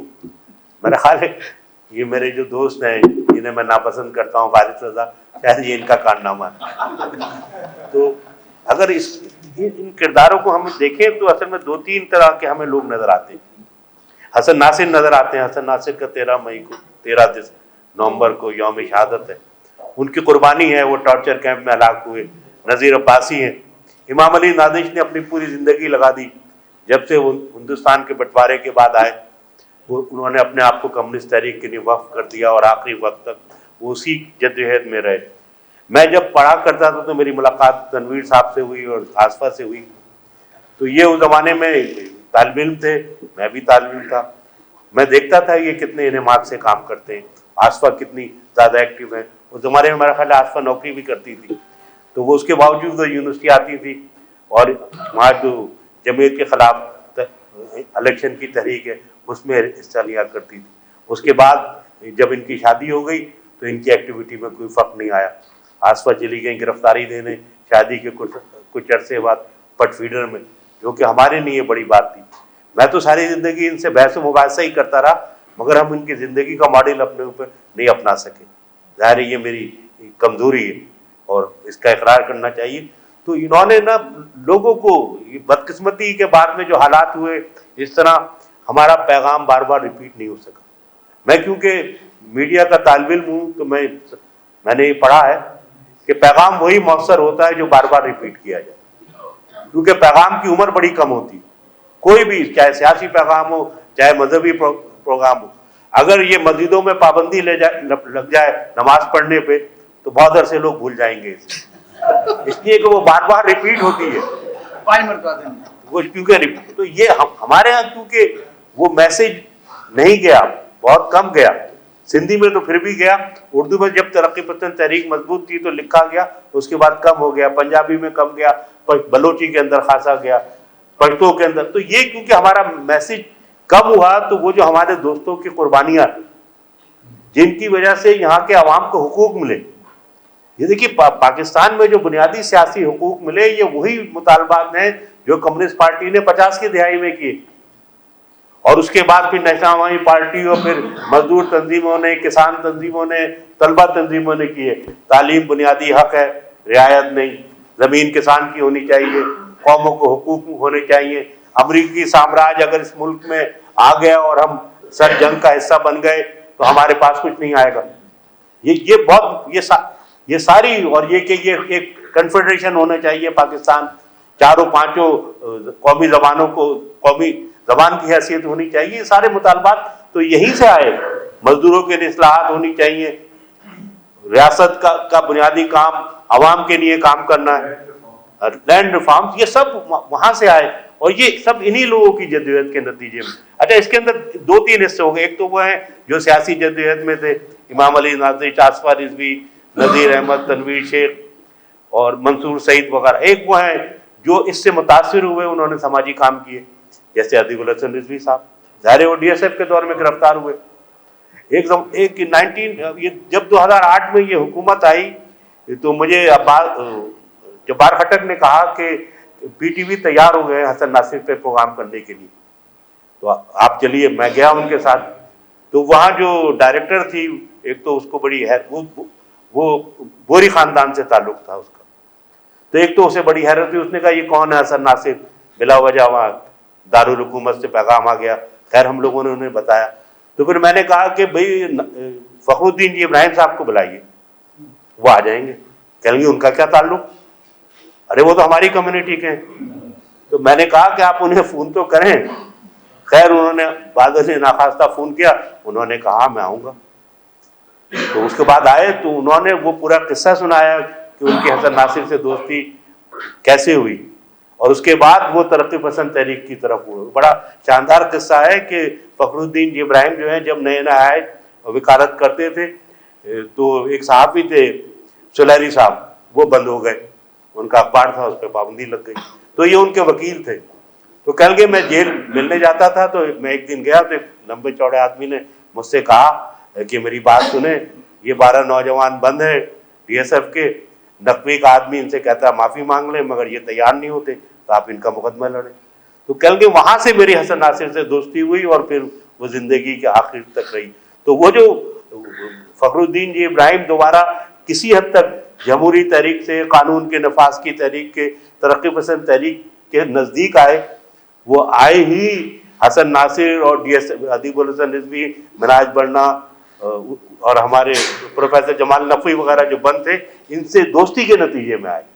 तो ये सारा कंट्रीब्यूशन जो जिन्होंने समाजी काम किए, यानी अदीब साहब ने जो किया, क्योंकि अदीब साहब भी DSF में बंद थे, डॉक्टर सरवर DSF के रहनुमाओं थे जिन्होंने सबसे पहले ये नारा दिया कि तालीम को आम किया जाए, तो वो भी सियासी जद्दोजहद की देन थे। और ये मंजूर साहब की यानी जुर्रत है और ये इनकी मेहनत है कि इन्होंने इसे सिंधी में लिखा है, ये उर्दू में भी आनी चाहिए, बाकी ज़बानों में आनी चाहिए। अब दूसरी बात ये है कि जो मेरा ज़ाती ख्याल ये है कि साइंसी नज़रिया कभी एक नहीं होता, तब्दील होता है, और मार्क्सिज्म में भी तब्दीलियों की ज़रूरत है, हमें इस पर बहस करने की ज़रूरत है, क्योंकि अगर हम ये समझेंगे कि जो कुछ पहले मौजूद था वही है तो हम उसे मज़हब का हिस्सा बन जाएंगे। और ये सेहतमंदाना डिबेट होनी चाहिए, क्योंकि इस बात पे भी बहस होनी चाहिए कि वाकई आज के दौर में हम किसी तबके की आमरीत की बात कर सकते हैं। अभी मैंने डॉक्टर इरफान हबीब जो बड़े सगीर के सबसे बड़े मार्क्सिस्ट हिस्टोरियन हैं, उनका एक कोट पढ़ा। उन्होंने कहा कि मार्क्स के दौर के अंदर बहुत सारी चीज़ें आई और उसमें तब्दीली भी हो सकती है, और बहुत सारी ऐसी तब्दीलियाँ आई जिसका मार्क्स को इल्म नहीं था। तो ज़रूरी नहीं कि हम उस पर इटके रहें, हमें आगे की तरफ सोचना चाहिए, क्योंकि समाज से इस्तेसाल ख़त्म नहीं हो रहा, बदतरीन अवाम की सूरत हाल ख़राब है। तो अब वो तब्दीली कैसे हो सकती है, इस पर ज़्यादा सोच विचार करना चाहिए। उसके लिए हर किस्म का लिटरेचर जो साइंटिफिक हो, जो तरक्की पसंदी पे हो, जो जिस ज़बान में भी शाये होगा, वो हमारे इस कॉज को आगे बढ़ाएगा। शुक्रिया।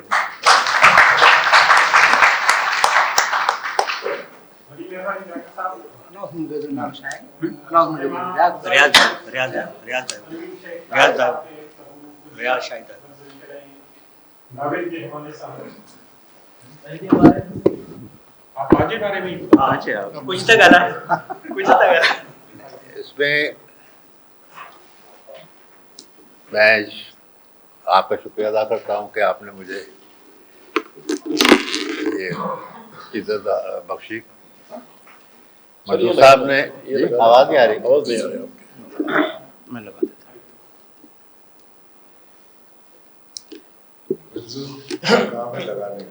ये मंजूर साहब ने जो है मुझे किताब दी और ये बात कही कि आपको आना है इसमें और आपने कुछ कहना भी है, तो मैंने उनसे कहा कि देखें मैं स्टेज का आदमी तो हूँ नहीं, टेबल टॉक कर सकता हूँ, टेबल बैठ के बात कर सकता हूँ और यहाँ पे थोड़ा बहुत लिख सकता हूँ, और वो भी लिखे हुए को भी अब ज़माना हो गया तो अब वो शायद लिख भी नहीं सकता उस तरह। उन्होंने कहा नहीं आप आइए ज़रूर, बस मैंने कहा जी हाजिर हो जाऊँगा, तो मैं आ गया। अभी मेरा से कहते हैं अपने वादे से पूरा ना उतरते हुए मंजूर साहब ने मुझे कहा है कि मैं कुछ बोलूँ भी। ये साजिश भी वारिस भी है। तो बहरहाल क्या अर्ज कर सकता हूँ कि ये जो नावल में जो किरदार जिसमें मेरा नाम इस्तेमाल हुआ है वो बेसिकली वो तनवीर नहीं है, और जो आसवा है वो भी आसवा नहीं है। तो ये वो किरदार हैं जो उस दौर में जो है स्टूडेंट मूवमेंट में, इनकलाबी तहरीक में, तरक्की पसंद अदीबों की जद्दोजहद में जो लोग मसरूफ़ थे, ये सब तनवीर थे उस वक्त, सब आसवा थे। और कुछ तनवीर और आसवा से ऊपर की भी चीज़ें भी थीं, जिसमें नज़ीर जैसे भी लोग भी थे जिन्होंने जो है ये इस जद्दोजहद में अपनी जानें भी कुर्बान की, तशद्दुद भी बर्दाश्त किया और अपने नस्ल से एक लहजे के लिए पीछे नहीं हटे। वो लोग भी थे जो इस किताब में शायद नहीं है। मेरा ख्याल में इस किताब में एक किरदार वो भी होना चाहिए था, क्योंकि वो वही किरदार है जो हसन नासिर का तसलसल है और हसन नासिर की जद्दोजहद को आगे बढ़ाता है। लेकिन ये मैं इसलिए कह रहा हूँ कि मैंने ये किताब कुछ पढ़ नहीं पाया हूँ, मुझे भी 3 दिन पहले इन्होंने दी है, और मेरी सिंधी रीडिंग जो है बहुत ही कमज़ोर है। मुझे टाइम लगता है कुछ सिंधी में पढ़ने को, आदत नहीं है, इसलिए मैं पढ़ नहीं पाया। हो सकता है सब किताब उसमें तो हो, लेकिन अगर है तो अच्छी बात है, अगर नहीं तो होना चाहिए। दूसरी बात यह है कि ये वो दौर था जिसमें जो एक बहुत बड़ी, यानी वैसे तो देखें तो पाकिस्तान में जो तरक्की पसंद तहरीक थी, ये जंग आज़ादी, अंग्रेज़ों के खिलाफ जो जंग थी, उस जंग आज़ादी का एक तसलसल था। तसलसल इस सेंस में कि जो उस वक़्त जंग आज़ादी में एक उम्मीदें थी कि हम अंग्रेज़ों से आज़ाद होंगे तो हम ऐसी ज़िंदगी गुजारेंगे, जो ज़िंदगी नहीं मिली। तो उसके लिए एक जो है मूवमेंट ये इस बात की थी कि हालात ज़िंदगी को बेहतर किया जाए। तो जुराते जो है क़याम पाकिस्तान के बाद यहाँ पे और बड़े सगीर और हिंदुस्तान में भी जो है ये तहरीक चली, और शुरू में काफ़ी सरगर्म और मौसर तहरीक और फ़ाल तहरीक के तौर पर चली, इसलिए कि जंग आज़ादी का हैंगओवर था, जंग आज़ादी का एक तसलसल मौजूद था। उस तसलसल ने ये वो चली, तो वो इस जो हालात बने, जियो पॉलिटिकल हालात बने, उस पर तफसील से जाना नहीं चाह रहा। उसके नतीजे में फिर उस हैंगओवर को या जंग आज़ादी के जज्बे के तसलसल को रोकने के लिए 1954 में पाबंदी लगी। 1953 की स्टूडेंट मूवमेंट भी उसी तसलसल का हिस्सा थी, जिसमें जो है बहुत सारे लोगों को जलावतन को शहर बदर किया गया, गिरफ्तार किया गया लोगों को। तो उसी का वो था। उसी पीरियड में बंगाल में किसान मूवमेंट बहुत मजबूत किसान मूवमेंट थी। उसमें जो है यहाँ पे कराची में और किसी हद तक पंजाब में ट्रेड यूनियन मूवमेंट भी थी, तो जिसका नतीजा ये हुआ कि 54 में पाबंदी लगा दी गई। इसलिए पाबंदी लगाई गई ताकि वो तरक्की पसंद जज्बा जो है, जो आगे चल रहा था, उसको रोका जाए। लेकिन पाबंदी लगने के बाद भी जो है वो नहीं रुका, और बिल आखिर ये सूरत हाल पैदा हुई कि 56 के कॉन्स्टिट्यूशन के जगह कॉन्स्टिट्यूशन बना, उसमें ये तय था कि 57 में इलेक्शन होंगे,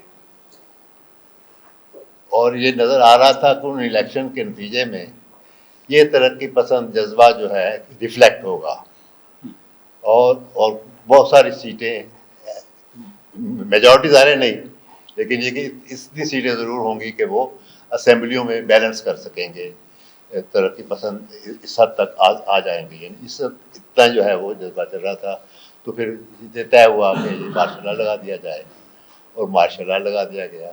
मार्शल लॉ के में कामरेड हसन नासिर को शहीद किया गया, और इसके अलावा जो पाबंदियाँ लगी वो हम सब लोग जानते हैं, तो उसके बारे में मुझे ज़्यादा कहने की ज़रूरत नहीं। लेकिन उसमें भी आप समझें कि वो जब तरक्की पसंद सोच, तबकाती जद्दोजहद उस मार्शल लॉ के बावजूद जो है ख़त्म नहीं हुई, बरकरार रही, और फिर उसके असरात जो है हमें 68 की मूवमेंट में भी नज़र आते हैं। और 68 की मूवमेंट का जो जज्बा है, वही जज्बा जो है उसी में जो है उस नस्ल के ने अपने सियासी जद्दोजहद में हिस्सा लिया, जो कि इस नावल का हिस्सा है। चुनांचे मैं ये सिर्फ ये कहना चाहता हूँ कि उसमें कोई तनवीर कोई ख़ास नहीं, कोई आसवा ख़ास नहीं। ये तो कुछ वो किरदार हैं जिन्होंने जद्दोजहद में हिस्सा लिया, उनके नाम उन्होंने वारिस रज़ा से सुन के कुछ अपनी पहचान से वो नाम डाल दिए, वरना असल में ये नाम तनवीर नहीं है, असल में ये नाम आसवा नहीं है, बल्कि ये वो लोग हैं, वो सब लोग हैं जिन्होंने उस जद्दोजहद में हिस्सा लिया। और उस हिस्से के नतीजे में आज जो है पाकिस्तान में हर जगह कोई, चाहे वो गासिब हो, चाहे वो आमिर हो, लेकिन वो कहता ही है कि आइन के मुताबिक मुल्क चलना चाहिए, जमहूरियत के असूलों को पे अमल होना चाहिए। हर कोई कहता है। ये उसी जद्दोजहद का नतीजा है कि ये उसी के हासिलात हैं उस जद्दोजहद के, ये जो है कहते तो बहरहाल सभी हैं, अब करते उसके उलट हैं वो अलग बात है, लेकिन कहते तो एक है। बाकी जो जहाँ तक मेरा अपना ताल्लुक है, मैं सिर्फ अपने बारे में कह सकता हूँ कि अगरचे इश्क ने बर्बाद कर दिया हमको, मगर ये सच है कि इसने हमें संवारा।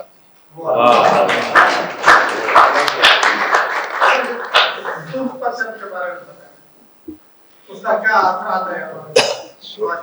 देखें, बात यह है, मुझे नहीं मालूम पाकिस्तान में कम्युनिस्ट, जब हमने पार्टी ज्वाइन की तो उस वक्त पाकिस्तान में 2 इनकलाबी धारे थे।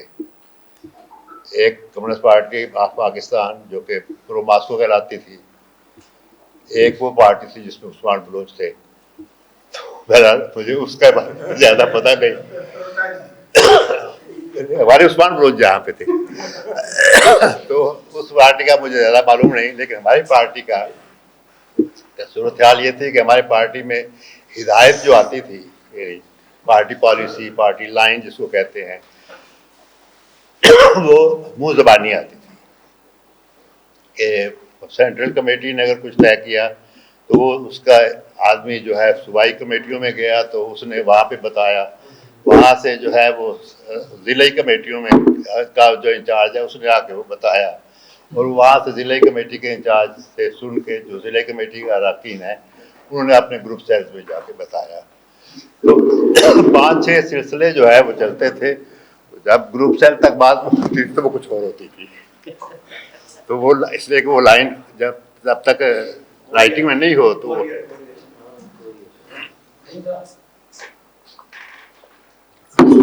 ये एक सूरत हाल थी। जब मैंने कराची कमेटी ज्वाइन की तो मैंने सजेस्ट किया कि एक पार्टी का राइटिंग में कुछ होना चाहिए, तो कामेड ने कहा कि आप करें कि क्या कर सकते हैं। तो एक सुर्ख परचम के नाम से मैंने 4 सफ़े मैंने हाथ से लिख के एक मैगजीन सा बना के दिखाया, ये तो उनको पसंद आया, उनका आज ही चलाए। पहले 3 शुमारे जो है वो कार्बन कापियाँ थी, खुद मैं ही जो है उसको कार्बन करता था, तो 10-12 कापियाँ निकाल के जो है वो पार्टी को देते थे, वो आगे ज़िले कमेटियों में और सूबाई कमेटियों में जाती थी। फिर उसके बाद साइक्लोस्टाइल हुआ तो ये तो फिर वो पार्टी ने साइक्लोस्टाइल हुआ तो फिर वो सेल चला, कम मैंने तो 85 तक चलाया। उसके बाद जो पार्टी है उससे कुछ चलाया, अभी चल रहा है या नहीं मुझे पता जी। आपकी साइक्लोस्टाइल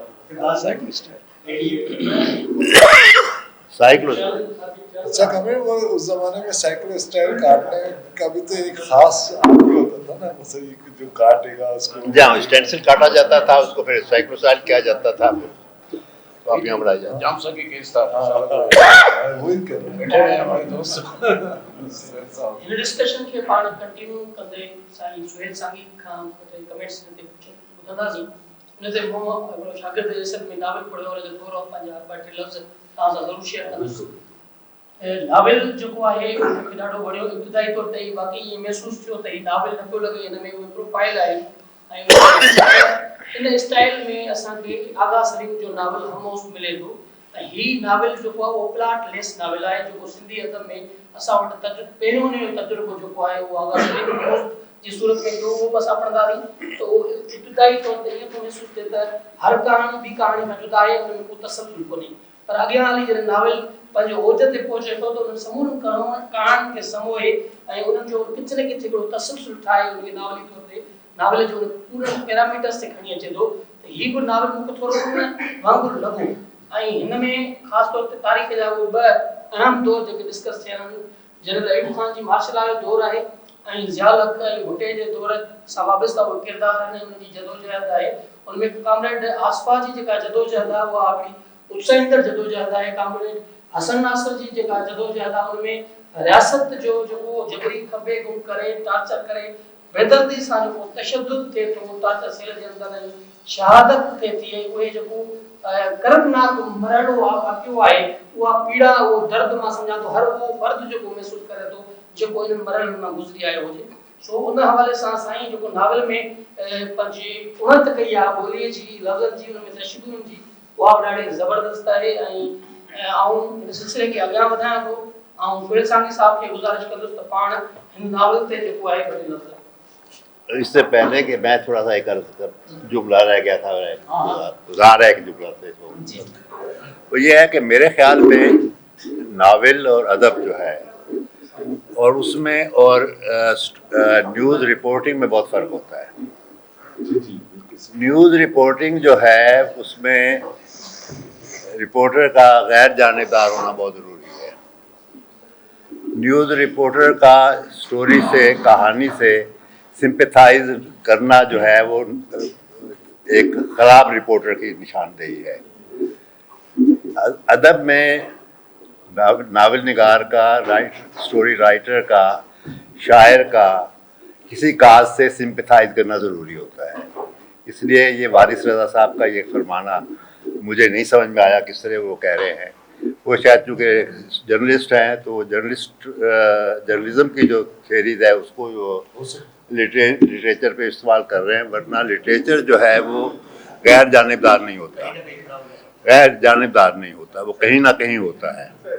और अब ये है, ये अलग बात है कि अदब में और एक सुर परचम के आर्टिकल में फ़र्क होना चाहिए, वो ज़रूरी है। क्योंकि ये नहीं कि जो है सुर परचम के आर्टिकल की तरह नारेबाजी हो। अदब अगर नारेबाजी पे है तो फिर वो अदब नहीं रहता। बस ये थोड़ा सा मुझे जसारत करनी थी बात से बात। मैंने ये नावल पढ़ा ही अच्छा बहुत ही जानबदार होगा, इसलिए मैं सुनी ये वाकई सिर्फ ये मुझे किसी ने बताया कि इसमें मेरा नाम नहीं, जैसे रणवीर भी कह रहे थे कि इनका नाम क्या अच्छा कहा इस्तेमाल किया गया, तो ऐसा हुआ होगा। तो मैं उस टॉपिक पर बात कर सकता हूँ, उस टॉपिक पर बात कर सकता हूँ, वो एक चीज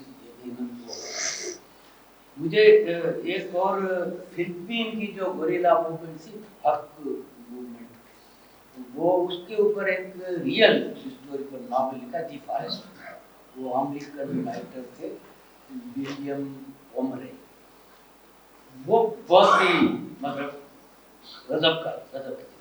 उसमें आपको पूरी struggle, party life, social relationship किस तरह से पूरे उसमें फिलिपीन की जो कम्युनिस्ट मूवमेंट पहले क्या थी, अब क्या है, वो किस तरह से लोग शामिल हुए, उस तरह से है। वो भी मेरा ख्याल में 200 पेज भी नहीं, बहुत ही जबरदस्त किस्म। वो जो थे अमेरिकी से, वो कॉमरेड हुए, फिर वहाँ कॉमरेड थी, उससे सेलिया, उससे शादी करके आकर बरतानिया में गए। वो बहुत ही लंबा किस्सा है, तो वो हकीकी वो है, लेकिन कमाल।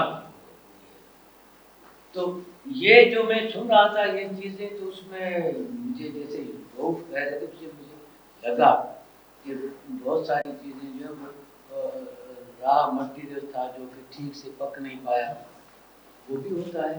फिर ये भी होता है कि हम कभी कभार ये भी सोचते हैं कि ये जो राइटर ने लिखा है कि ये इस तरह से लिखता जैसे मैं चाह रहा था। ये राइटर तो खुद लिखना चाह रहा है, आप चाह रहे तो आप लिखो, ऐसा क्या मसला है। तो ये भी एक है, और जो कि मैंने पढ़ा नहीं है, तो मैं वैसे रहू की बात मुझे खासियत तक वो लगी, वो बिल्कुल ठीक है। लेकिन एक चीज़ है कि ये एक ऐसा मौजूद है, ऐसा टॉपिक है जिस पर चीज़ें लिखी जानी चाहिए, लिखनी चाहिए, और ये हम सब लोगों का एक मुश्तरका है।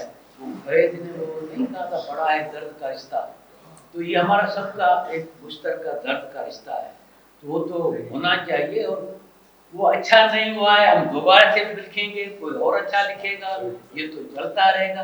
लेकिन ये एक बात ज़ेर बहस यकीन आनी चाहिए। मुझे इस चीज़ पर बहुत ही अफसोस हुआ दो चीज़ों पर। एक ये कि मुझे किताब ही नहीं दी गई, दूसरा ये कि मैं तो आ गया तो मुझे अच्छा, फिर तो मुझे इस चीज़ पर एतराज़ है कि इन्होंने मेरा नाम क्यों इस्तेमाल किया। अच्छा, फिर ये भी है, नहीं ये बहुत वैसे अच्छी बात, मेरा ख्याल है कि इस तरह से और भी जो दोस्त लिखे तो अच्छा है, आप कुछ और लोगों से डिस्कस भी तो करें भाई। आप अगर सोहेल संगी पर, तनवीर पर, किसी और पर लिखते हो तो खुद से आप बात करो, किसी और उसके करीबी आदमी से बात करो। जो हम जैसे तनवीर भी बता रहे थे, हम मीडिया में तो ये चीज़ें करते हैं कि भाई जिस पर आप प्रोफाइल लिख रहे हैं उसको ठीक से स्टडी तो करो, तो वो एक बड़ा एक ज़रूरी है। अदरवाइज आपकी आदत शायरी है, वो तो आप तो आपकी बड़ी मेहरबानी। में ज़बरदस्ती घुसपैठिया घुसाया बात करा काफी बड़ी क़यूम नाली लफ़्ज़ ॻाल्हाइणु चाहे थो इहा गुज़ारिश आहे मुख़्तसर ॿ लफ़्ज़ ॻाल्हाए ऐं उन खां पोइ जेकॾहिं इजाज़त हुजे त सवाल जवाब वठूं या उते ई पंहिंज साहब गुज़ारिश आहे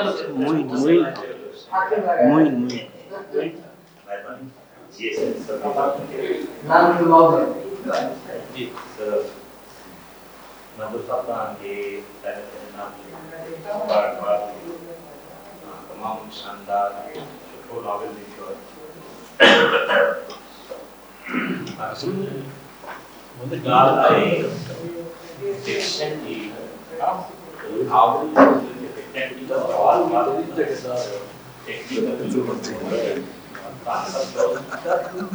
मूंखां बहितर किरदार नावल श्लोक फिक्शन बोली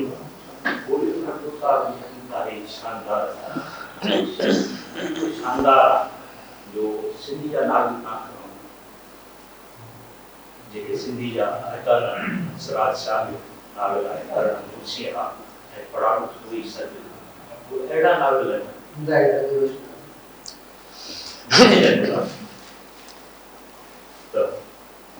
ऐं नजम अब्बासी जो गुलंदी अहिड़ा नावेल जंहिंजो हर किरदार ॻाल्हाए हर लफ़्ज़ ॻाल्हाए ऐं वरण मुंशा ऐं पढ़ाड़ू थोरी सज किरदार हैरत आहे राइटर की इमेजिनेशन पे कर रही है पावरफुल कितनी वाइब्रेंट है छू मनमोहन सिंह की जो क्या लगे नॉवेल बरसात गुजरी हुई दोनों मंशर या तपश ये तपश पढ़कर महसूस करे उसकी बुलंदी में आगे का किरदार डालने का एंड मुझे सिरजनहार डॉक्टर जब बसी का सामने जो से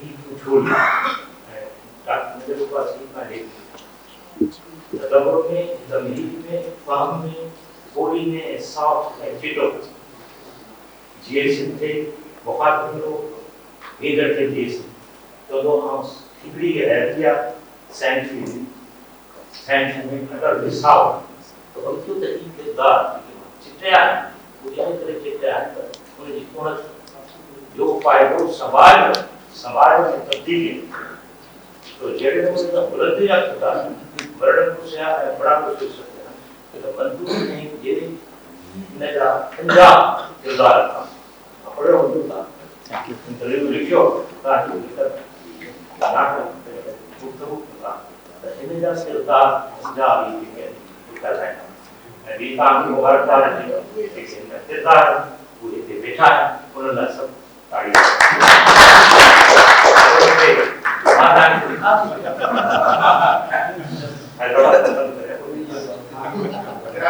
so आखिरी दिन आया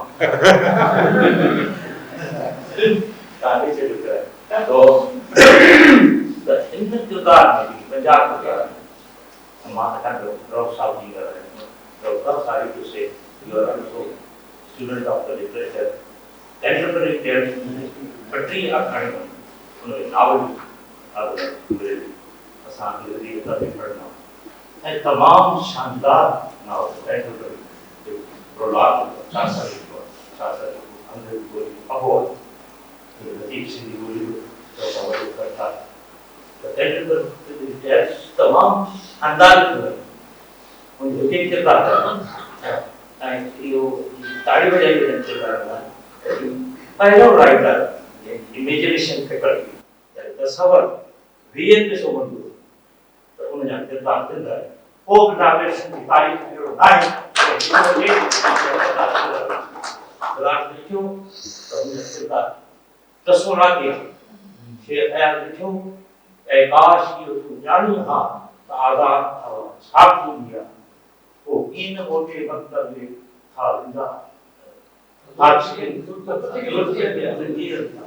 तो जे शायरी दस्तर मुफ्ती बनचो तो जे शायरी दस्तर खान मचे मैं मान हूं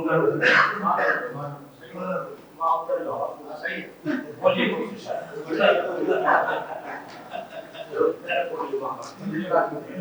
बोले जी एक बिचारा